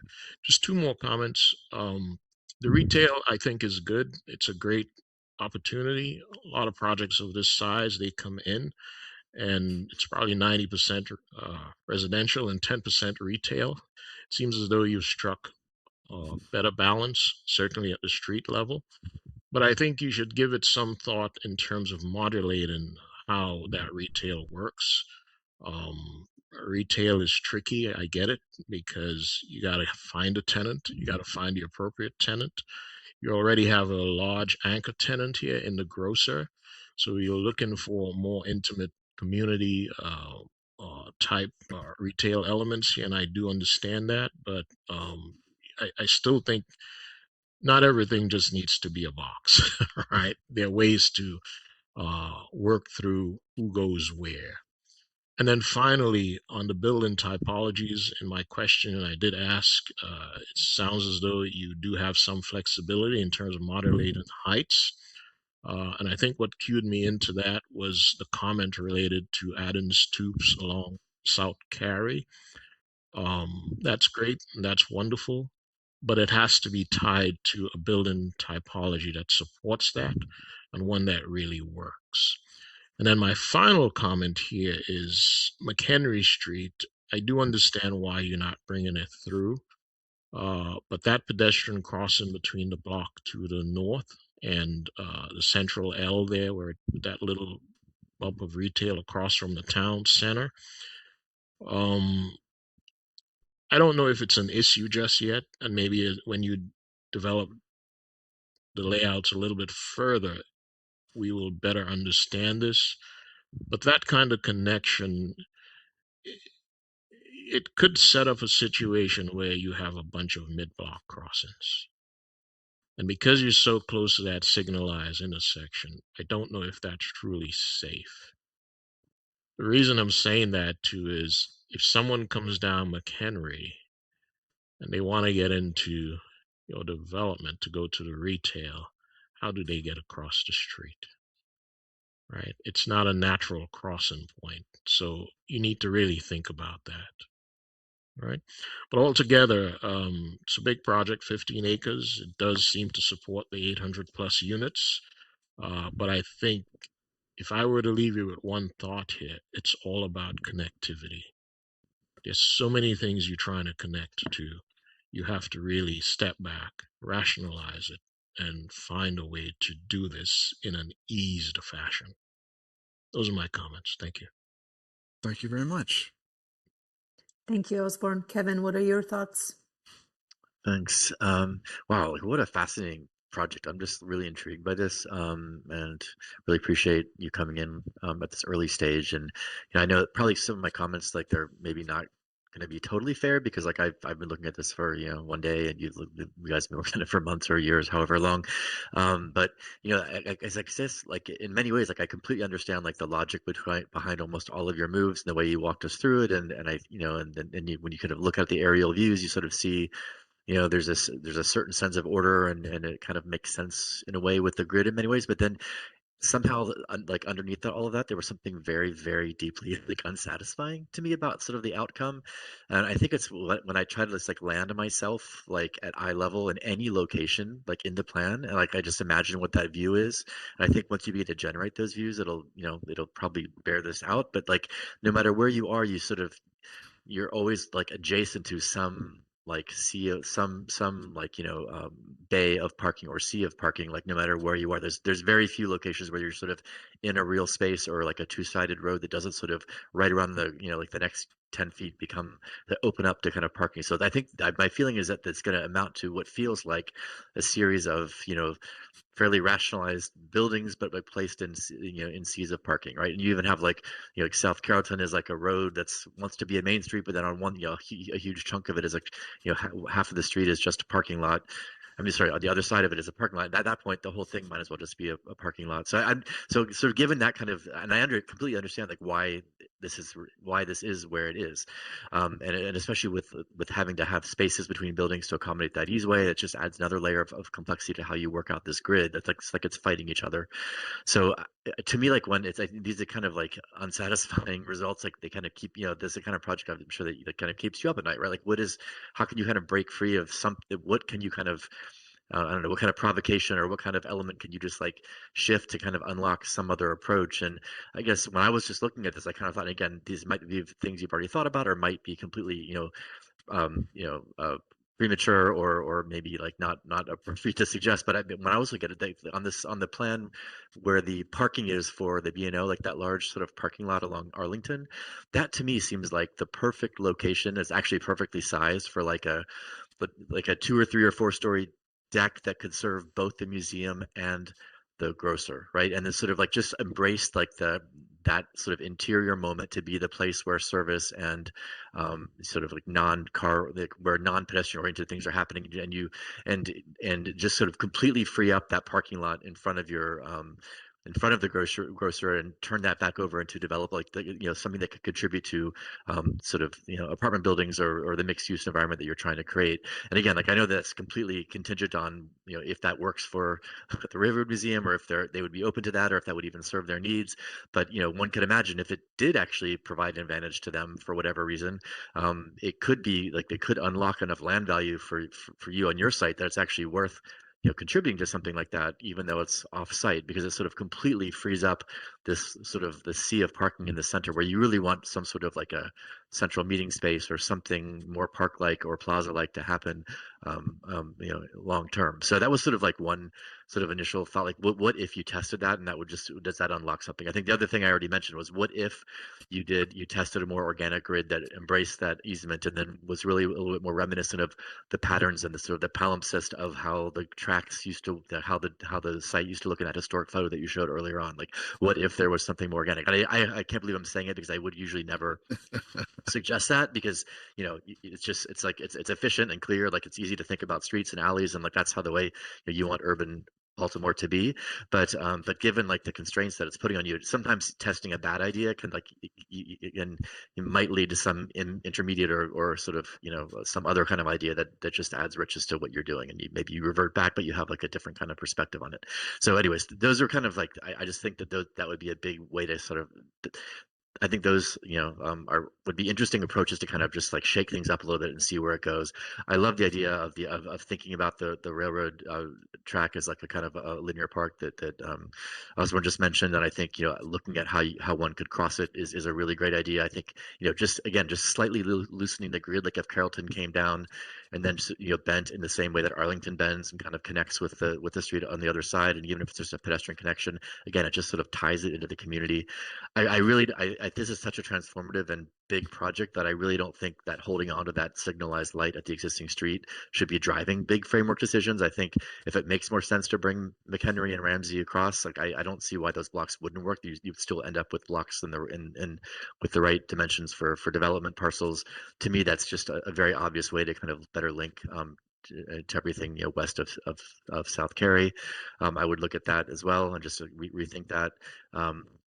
And then I'm trying to think what else I have. Yeah, I guess the leveraging also that corner, that existing office building, which seemed to be kind of quite nice with a nice plaza behind it. Again, like I think like leveraging that a little bit more is important right now. As Osborne mentioned, you kind of, if you happen to make your way into the site from that northeast side, you kind of are through this nice plaza and then you're into a parking lot and like you're looking at a building that you don't really know if it's the front or the back. And I think that's another problem with like the hierarchy right now of the grid. There's not a clear kind of internal external block where with the public realm is primary in one and more back of house in the other. Like that little parking lot there by the plaza is an example of not, like, are you looking at the back of retail that's actually fronting on Carrollton? Is it two-sided retail? Is it like, how does it service? Like there's just, it just seems like there's some like questions around sort of like street hierarchy and public realm and what's front and what's back. You have like, there are streets that sort of become parking lots. There are streets that end in parking lots. And some parking lots are in the interior block, or some seem to be on the exterior of the block. So it just, there's a little bit of, I think, clarity in the hierarchy of that could really, benefit how this is all read. Yeah, and I think at this stage, I mean that kind of I think that kind of covers my I would like those 5 or 6 points. I think they're all worth like tests in various levels and sort of seeing where they lead. And I think you're early enough in the in your process that it's not you know, at this level of massing you could do them very quickly and just sort of just test them out. But anyways, I think I'll end there. But thank you. Thank you. Thank you, Kevin. Sharon, what are your comments for the team? Thanks. Well, I wanted to recommend studying University Village in Seattle. I think it's a great precedent. They were able to succeed in including quite a bit of parking, but it still feels very pedestrian centric. It's still very inviting. And the way they accomplish this is by creating larger pedestrian zones that are really immersive experiences. And then they are very well linked to each other. So pedestrians can move through the entire center, the entire district, in these very safe and pleasant spaces. And you're moving through and around parking still, but it just feels a lot more comfortable and a lot more inviting. The way those spaces are linked and programmed become very vibrant as a result, because people actually want to come, they want to stay. So there's actually a great deal of economic value in creating spaces like that, because you see people, they want to go just to hang out there. You see teens, you see older folks. And so that's great that you're actually keeping people there. And if they want to eat or buy something, they're there. So it's a great example, and I think there's opportunity to do something similar here. And just picking up on some things that some of the other panelists mentioned is just a strategic placement and scale of the green open spaces. So where do people want to be, as opposed to using some leftover corners once you've done your building massing and making those the green spaces. It's being much more intentional about the placement of it and thinking about movement through the space. Until Kevin's comment just now, I didn't understand the purpose behind the plaza up there in the northeast corner. It seems a bit isolated. It doesn't seem like it's in the middle of the activity. I can see as a entry point, as Kevin pointed out. Again, if you integrate it intentionally as part of an open space system that is well linked, so that even means the streetscapes, 4-foot wide tree boxes I saw in the sections. That's the absolute minimum that you can have to have sufficient soil volume for good canopy trees. And you're going to really want really healthy canopy trees in here, especially since you have to have the parking. So you want a really good multi-layered vegetation plan. So, and everything needs to thrive to feel like you're in a comfortable, pleasant space and not in a parking lot or on the edge of a parking lot the entire time.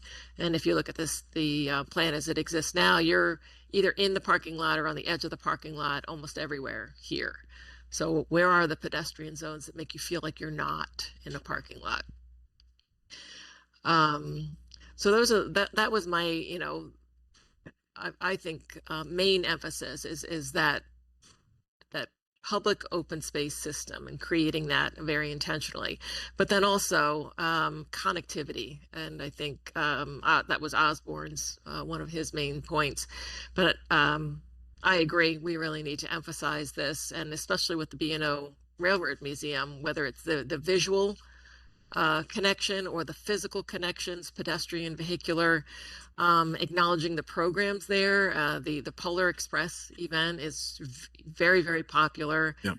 I and my family have been, and that's actually along that route that we're talking, along the southern edge of the site, and it's a lot of fun. It's magical, and embracing those kinds of programs and seeing how that unique opportunity might inform the design here, because I know the museum does a lot of interesting events, and so how can you connect to those? It's a great opportunity. Not everybody gets that adjacency. And then connectivity as it pertains to multimodal transportation and bringing those bike lanes in. Right now they're stopping at the edges, bringing them in and through as many of them as possible. Baltimore's such a great bike lane city in many areas. Connections to bike share and maybe creating a bike share station in the community, and connecting that way. the wider context, rails to trail systems or other trail systems in Baltimore, are there opportunities to bring them through and to this community and increasing the connectivity in the wider urban context. Acknowledging the public transportation everywhere it exists. Are there more opportunities to create more stops with higher ridership possibility with more residents? So that, again, we have connectivity with through public transportation, and then finally focusing on the entry points to the community and how they connect to the wider urban fabric, especially as I asked about before at Arlington. Again, is there an opportunity to create something special there that unites the B&O Railroad and this new community and create something special and interesting and gives you some interesting options to peel off that various options. And it can be an amenity and an asset to both facilities. And I believe those are my main points. Great stuff. Thank you. Thank you, Sharon, very much. I do have some more left that are along the lines of what you're hearing. Some are going to reinforce some ideas and maybe a few more to add on. From my very initial kind of thoughts on things and to follow up from Sharon's comments, the green space overlay in this project is really, really important. And that was one of my comments towards LA for the stage, is that I'd like to see a lot more ideation happen this early, because I think it will inform the project in good ways, to the point to which, like, if these certain legs of things of the buildings can push in and out, maybe they get longer on one side, shorter on the other, because of a specific idea and how these things connect and how they present themselves to the public realm, now is the time to do it. So don't delay that. I think it's really important to make that happen. To that end, one of my main concerns was that in the end of the day, the buildings are placed, first the roads were drawn, the buildings are placed, the parking is laid out, and then whatever's left is the green space. And if that's okay, kind of in that order of things, I think now is the time to kind of look at what we're left green space wise, make it better, make it more intentional, more connective, and then push back a little bit, working the same way back into the buildings. You will not compromise. I think in the end, you will end up getting both, that what you want. But for example, right now, the space along the railroad tracks is just an idea, a great idea. But there's nothing in the plan yet, even anticipating for that, as the building corners and edges and parking lot touch to your very edge. And you don't need a ton of space to really dedicate and commit now that there is either a trail that goes around it and starts to connect things. And, it can have pinch points kind of in between things, but there's nothing right now that really says, okay, we can work with this and this can become something very special. I realize it's early, I realize it's gonna be developed more, but I want to make sure it doesn't get lost, because there will be other agenda that is going to continue to push along that edge. But looking at examples now and seeing what works and how we can do it within a very tight space is going to help you in these very early planning stages. Similarly, when I look at some of the internal portions of the block where the parking comes just to the edge of the building, currently planned maybe with a 5-foot planting strip and a 5-foot sidewalk, if that, and then all of the kind of cars are parking against the windows of units. I feel like that's too, I don't know what's a good, okay, I'm not going to call it things, but coming out of the gate this early in the design, I think you need to be more generous and let constraints later on push in a little bit if it's going to end up being that.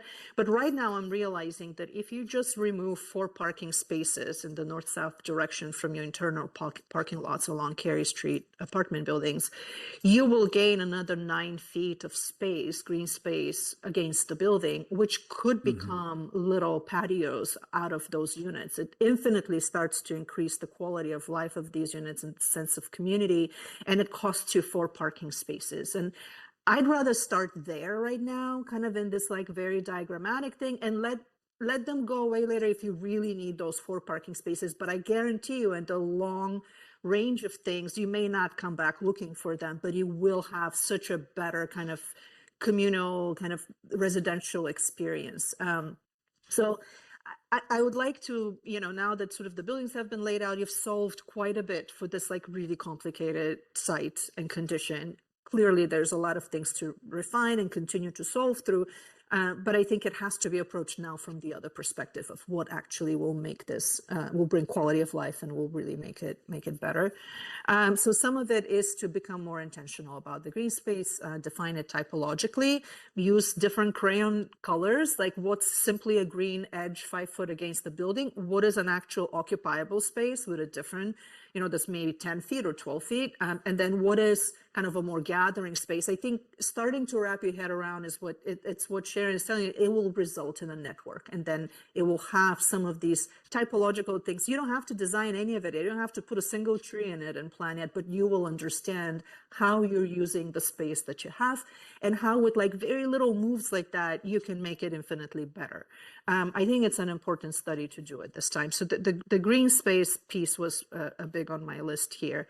The second one was one of your comments you made about drawing pedestrians from Pigtown and whatnot. I mean, clearly Arlington is one way to connect to it. It's a little bit of a convoluted geometry of the roads there, and then the museum new entry. And I remember from the presentation of the museum and their bus loading, unloading thing, they were really treating Arlington a little bit like a back door because, you park up there and then you walk down, and now there's additional parking on that parking lot. But it's not really by design or by definition a pedestrian street. So it may take longer for that stretch of Arlington to really coalesce as something a little bit more urbane and pedestrian friendly. But when I was I was looking at the street section you were presenting through there, you were already anticipating, that's the back of house of retail, and therefore it's not friendly, and we're going to screen it with vegetation and whatnot. But I'm simply questioning, does it have to be the back of house of retail? In this existing condition, your loading dock to the grocery store is along Arlington, but once you redesign and put the residential on top of it, could that come off of the little parking lot that you have the spurt off of Arlington coming there and bring the loading dock on that side? And then that allows you to have infinite kind of either commercial or residential frontage along Arlington. And that may be the phase 2 and really transforms that experience along Arlington. Because the pedestrian experience along that edge isn't currently great, and it will take really redoing the entire grocery store site by virtue of addition and whatever down the way to make that work, I think is why it's even more important to connect Carlton to Austin Street. Austin Street takes you straight into the heart of Pigtown and beyond, all the way to Fed Hill. And so does Carlton. Carlton runs, all the way up, I believe, into the market, right? So it's what's going to make what is currently a block and a half worth of a commercial driveway. It's what's going to make it into the main street that you want it to be, because it is a big part of your goal, and you've been calling it that. So instead of it being a gimmicky retail thing, Main Street of a block and a half, it would actually become a main street because, it's running through the heart of your development. It's connecting you to the heart of another neighborhood to the north, and to the heart of 2 other ones and beyond to the south, connecting you to all kinds of other commercial regions. And it does become part of that connectivity and that network that you're talking about. It's less important to me that it happens on a vehicular level, though I can think of it, and to the extent to which it might disrupt the exhibit of the B&O. I don't know, but I think it's a really important connection to execute properly, at least on the pedestrian level, at minimum. But I think connecting it vehicularly will really give this particular stretch and development that much more significance. It will become a more central hub. Not that they will invite a ton of traffic or anything like that, but the ability to arrive right in the heart of your commercial development is desirable, as opposed to like coming through Cary, snaking around through that signalized intersection, or even trying to snake through Arlington is a very unglorified way to come to Main Street. Main Street really should connect to the rest of it. So I think it's really important to do that. So I realize there's going to be a lot of administrative things kind of in the way, and the B&O has to be on board with it. So there's a lot of work to be done along that. But the very minimum you can show at this end is reconfiguration of the multifamily building that's standing in the way, so that there is an opportunity for that connection to happen if that's possible. And if it's not, it can stay a parking lot in between. But I think there's a realignment that needs to happen so that perhaps where you have a U right now at the end of Carrollton there, it might end up being just a bar building on one side and a very long L on the other, but this would allow Austin to kind of extend and reconnect to Carrollton at some point without you losing square footage or anything like that. But it puts the space for connection where it's supposed to be and not around the building. I think that's really, really important. I think you should really investigate that adjustment. So it gives you everything else you want in terms of retail and residential, but it doesn't prevent from that connection to be worked down further down the road, even if it's not in that first phase of development. To that end, I think the north-south connections are definitely, someone talked about hierarchy earlier here. The north-south connections through your site are more significant and more dominant in terms of connection. The east and west clearly aren't. On one side, you have the B&O Museum. On the other hand, both McHenry Street and Ramsey Street only go just a couple more blocks to the left, maybe 2, 3, 4, 5 to another retail center. And so, yes, there's a connection needed, and I think you need to refine exactly how that is happening. But from the point of view of connectivity in a kind of a larger network, so that connection there is only on a local level. The north and south connections are a lot more on a district level because they bridge several neighborhoods on end. So I think it's really important to continue to work through those and really strengthen them and plan them for the long run. I think in the long run, this will be a very significant development because this land has been disconnected and never connected for a very long time. So this is a significant piece of work. So the green space, the connections through there, realigning the streets. And then at that point, it would stop looking like a shopping center or shopping plaza, and it will really become kind of part of the neighborhood because Carrollton will feel like a street because it will continue through. The last few of my comments and notes that I took here actually go back to the very first slide that you had. Don't move this. I think this is great for context, but the very first slide you showed us, and it's something that I pay attention to when it's on the presentation, when someone takes a moment to talk about it, is the goals. And I think your goals are solid, they're honest, and they're relevant to this project. And I think you're working intensely to reach them. I think some of them at this stage of the development of the project, you're reaching more successfully than others. The ones that I highlighted, I have 5 here that I wanted to talk to you about. I feel are worth kind of even clarifying between the project team and the rest, what that really means and how you want to do it, because I think that's going to give you a key to actually getting there. So those are the few that I feel like, can continue to evolve kind of as an understanding, because they're kind of hard to find in here yet. The first one was about building community with mixed use retail. And the important thing here to mention is that you don't need retail to build community, but retail adds a very important amenity into how you build community. So it's really important to understand, and that goes a little bit to the point about bringing examples, both from your own work and others that you really believe in and you think are essential to what this means. You will need to, craft this very carefully, because in the end, you're creating a vision here. Once you solve the square footages and the street grids and the parking and all that, and you're very close to that with a few iterations, the next question will be then, what is this? What kind of community are you creating? And simply having like storefront and umbrellas and chairs outside is the bare minimum, but it's not necessarily, it doesn't guarantee you community, right? So it's important as you start to bring examples and start to think about what are those key things, if I'm to stick my finger into 1, 2, 3, 4, and 5, are what a mixed use retail community start to look like in this context. I think I'm not clear yet. I know kind of what some of the other ones you've designed are like. They're different and they're not the same as the context you have here. So it's really important to clarify that. And I think it will naturally start to answer a lot of the questions of how the rest is designed and addressed. The other one is the variety of diverse housing types. And this probably is more of a matter of semantics than anything else. But so far, what I'm seeing on the plan is only one housing type, at least the way it's visualized. And that's a multifamily, double loaded hallway, 4-story. That's just one type. I think the things that you referenced earlier in terms of they seem to be more like different products in terms of affordability and things like that, which is wonderful and it's great to see. But I'm actually interested in seeing more variety of the housing types. And I realize you're not proposing here townhouses or anything like that, so that it's still going to stay in some kind of a stacked version of things. But to the extent to which you were mentioning stoops connecting along Cary, you know, and I was maybe visualizing like these little patio units off of the internal courtyards parking so that they feel a little bit more communalized. I'm wondering if there are specific types that could be perhaps these two-story units that are on the first two levels and then apartments above. Please explore that. I think that's really truly where you're going to start to bring diversity of housing types, in addition to the various affordability levels.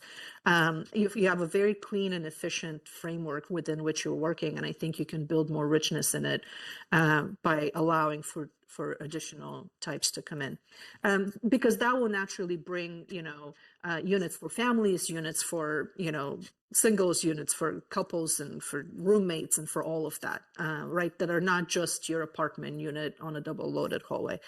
The connection to the neighborhood is what we talked about. I think it's really important to create those physical connections, but really working and starting to talk to folks and bring some of that community partners that can really make this feel less of a kind of like a local shopping destination, which it would be great to be. I mean, this is an amazing amenity for the surrounding neighborhoods, but also something very specific to Pigtown and Hollins. I think you have an opportunity, whether around your green spaces or even the type of retail that ends up here, that could be really significant.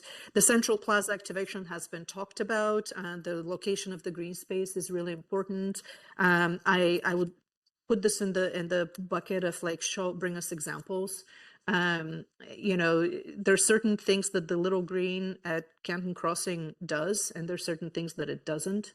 You know, some of it has to do with the fact that there's roads around it and whatnot. So I think the more you can bring even from your work, I know you've designed a variety of these different gathering spaces and retail environments. I think it will be important to see kind of what could work here, but also from a precedent perspective. Those are really the proof of concepts that are needed here. It will be really helpful for everybody and to, you know, get more supportive for the ideas.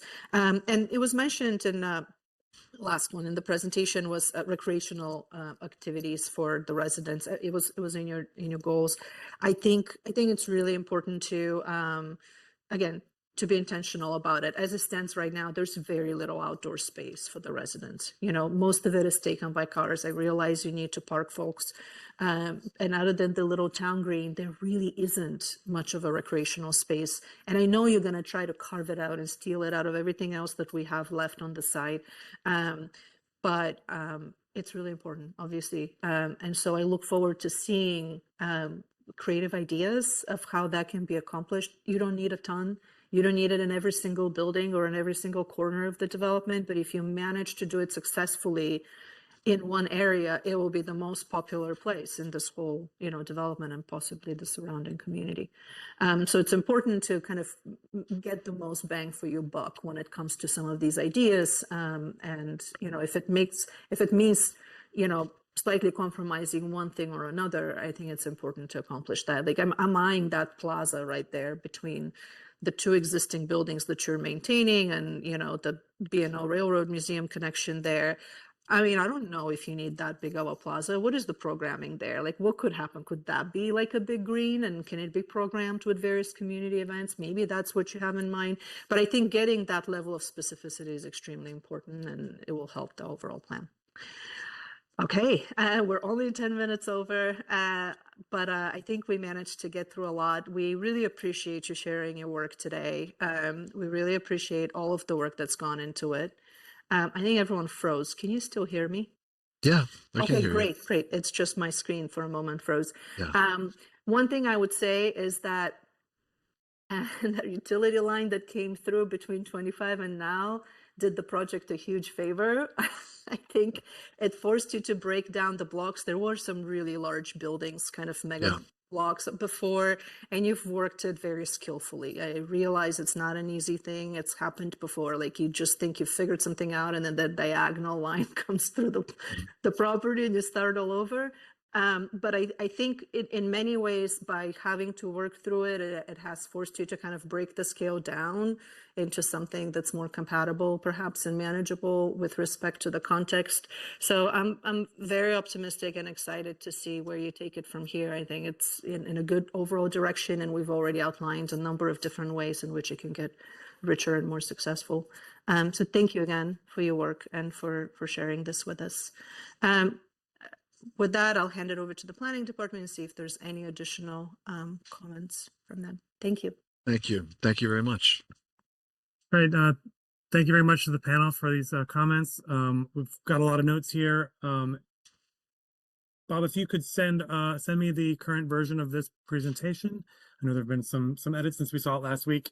And then I will provide to you just the notes and minutes from this meeting so that you can use that as we go forward.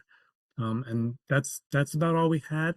Appreciate everybody staying a few minutes extra, and we look forward to seeing this project evolve and grow and become the great project that we think it can be. So thank you very much. Well, thank you everyone for all your insight, and I love all the great ideas, and it leaves us with more energy than when we came into it and stuff, and so I think that's a great outcome. Great. Thanks, Thank Nick. you all so much. Thank you, Have a everyone. great one. Thank Bye. you. Okay. All right. Bye-bye. Bye.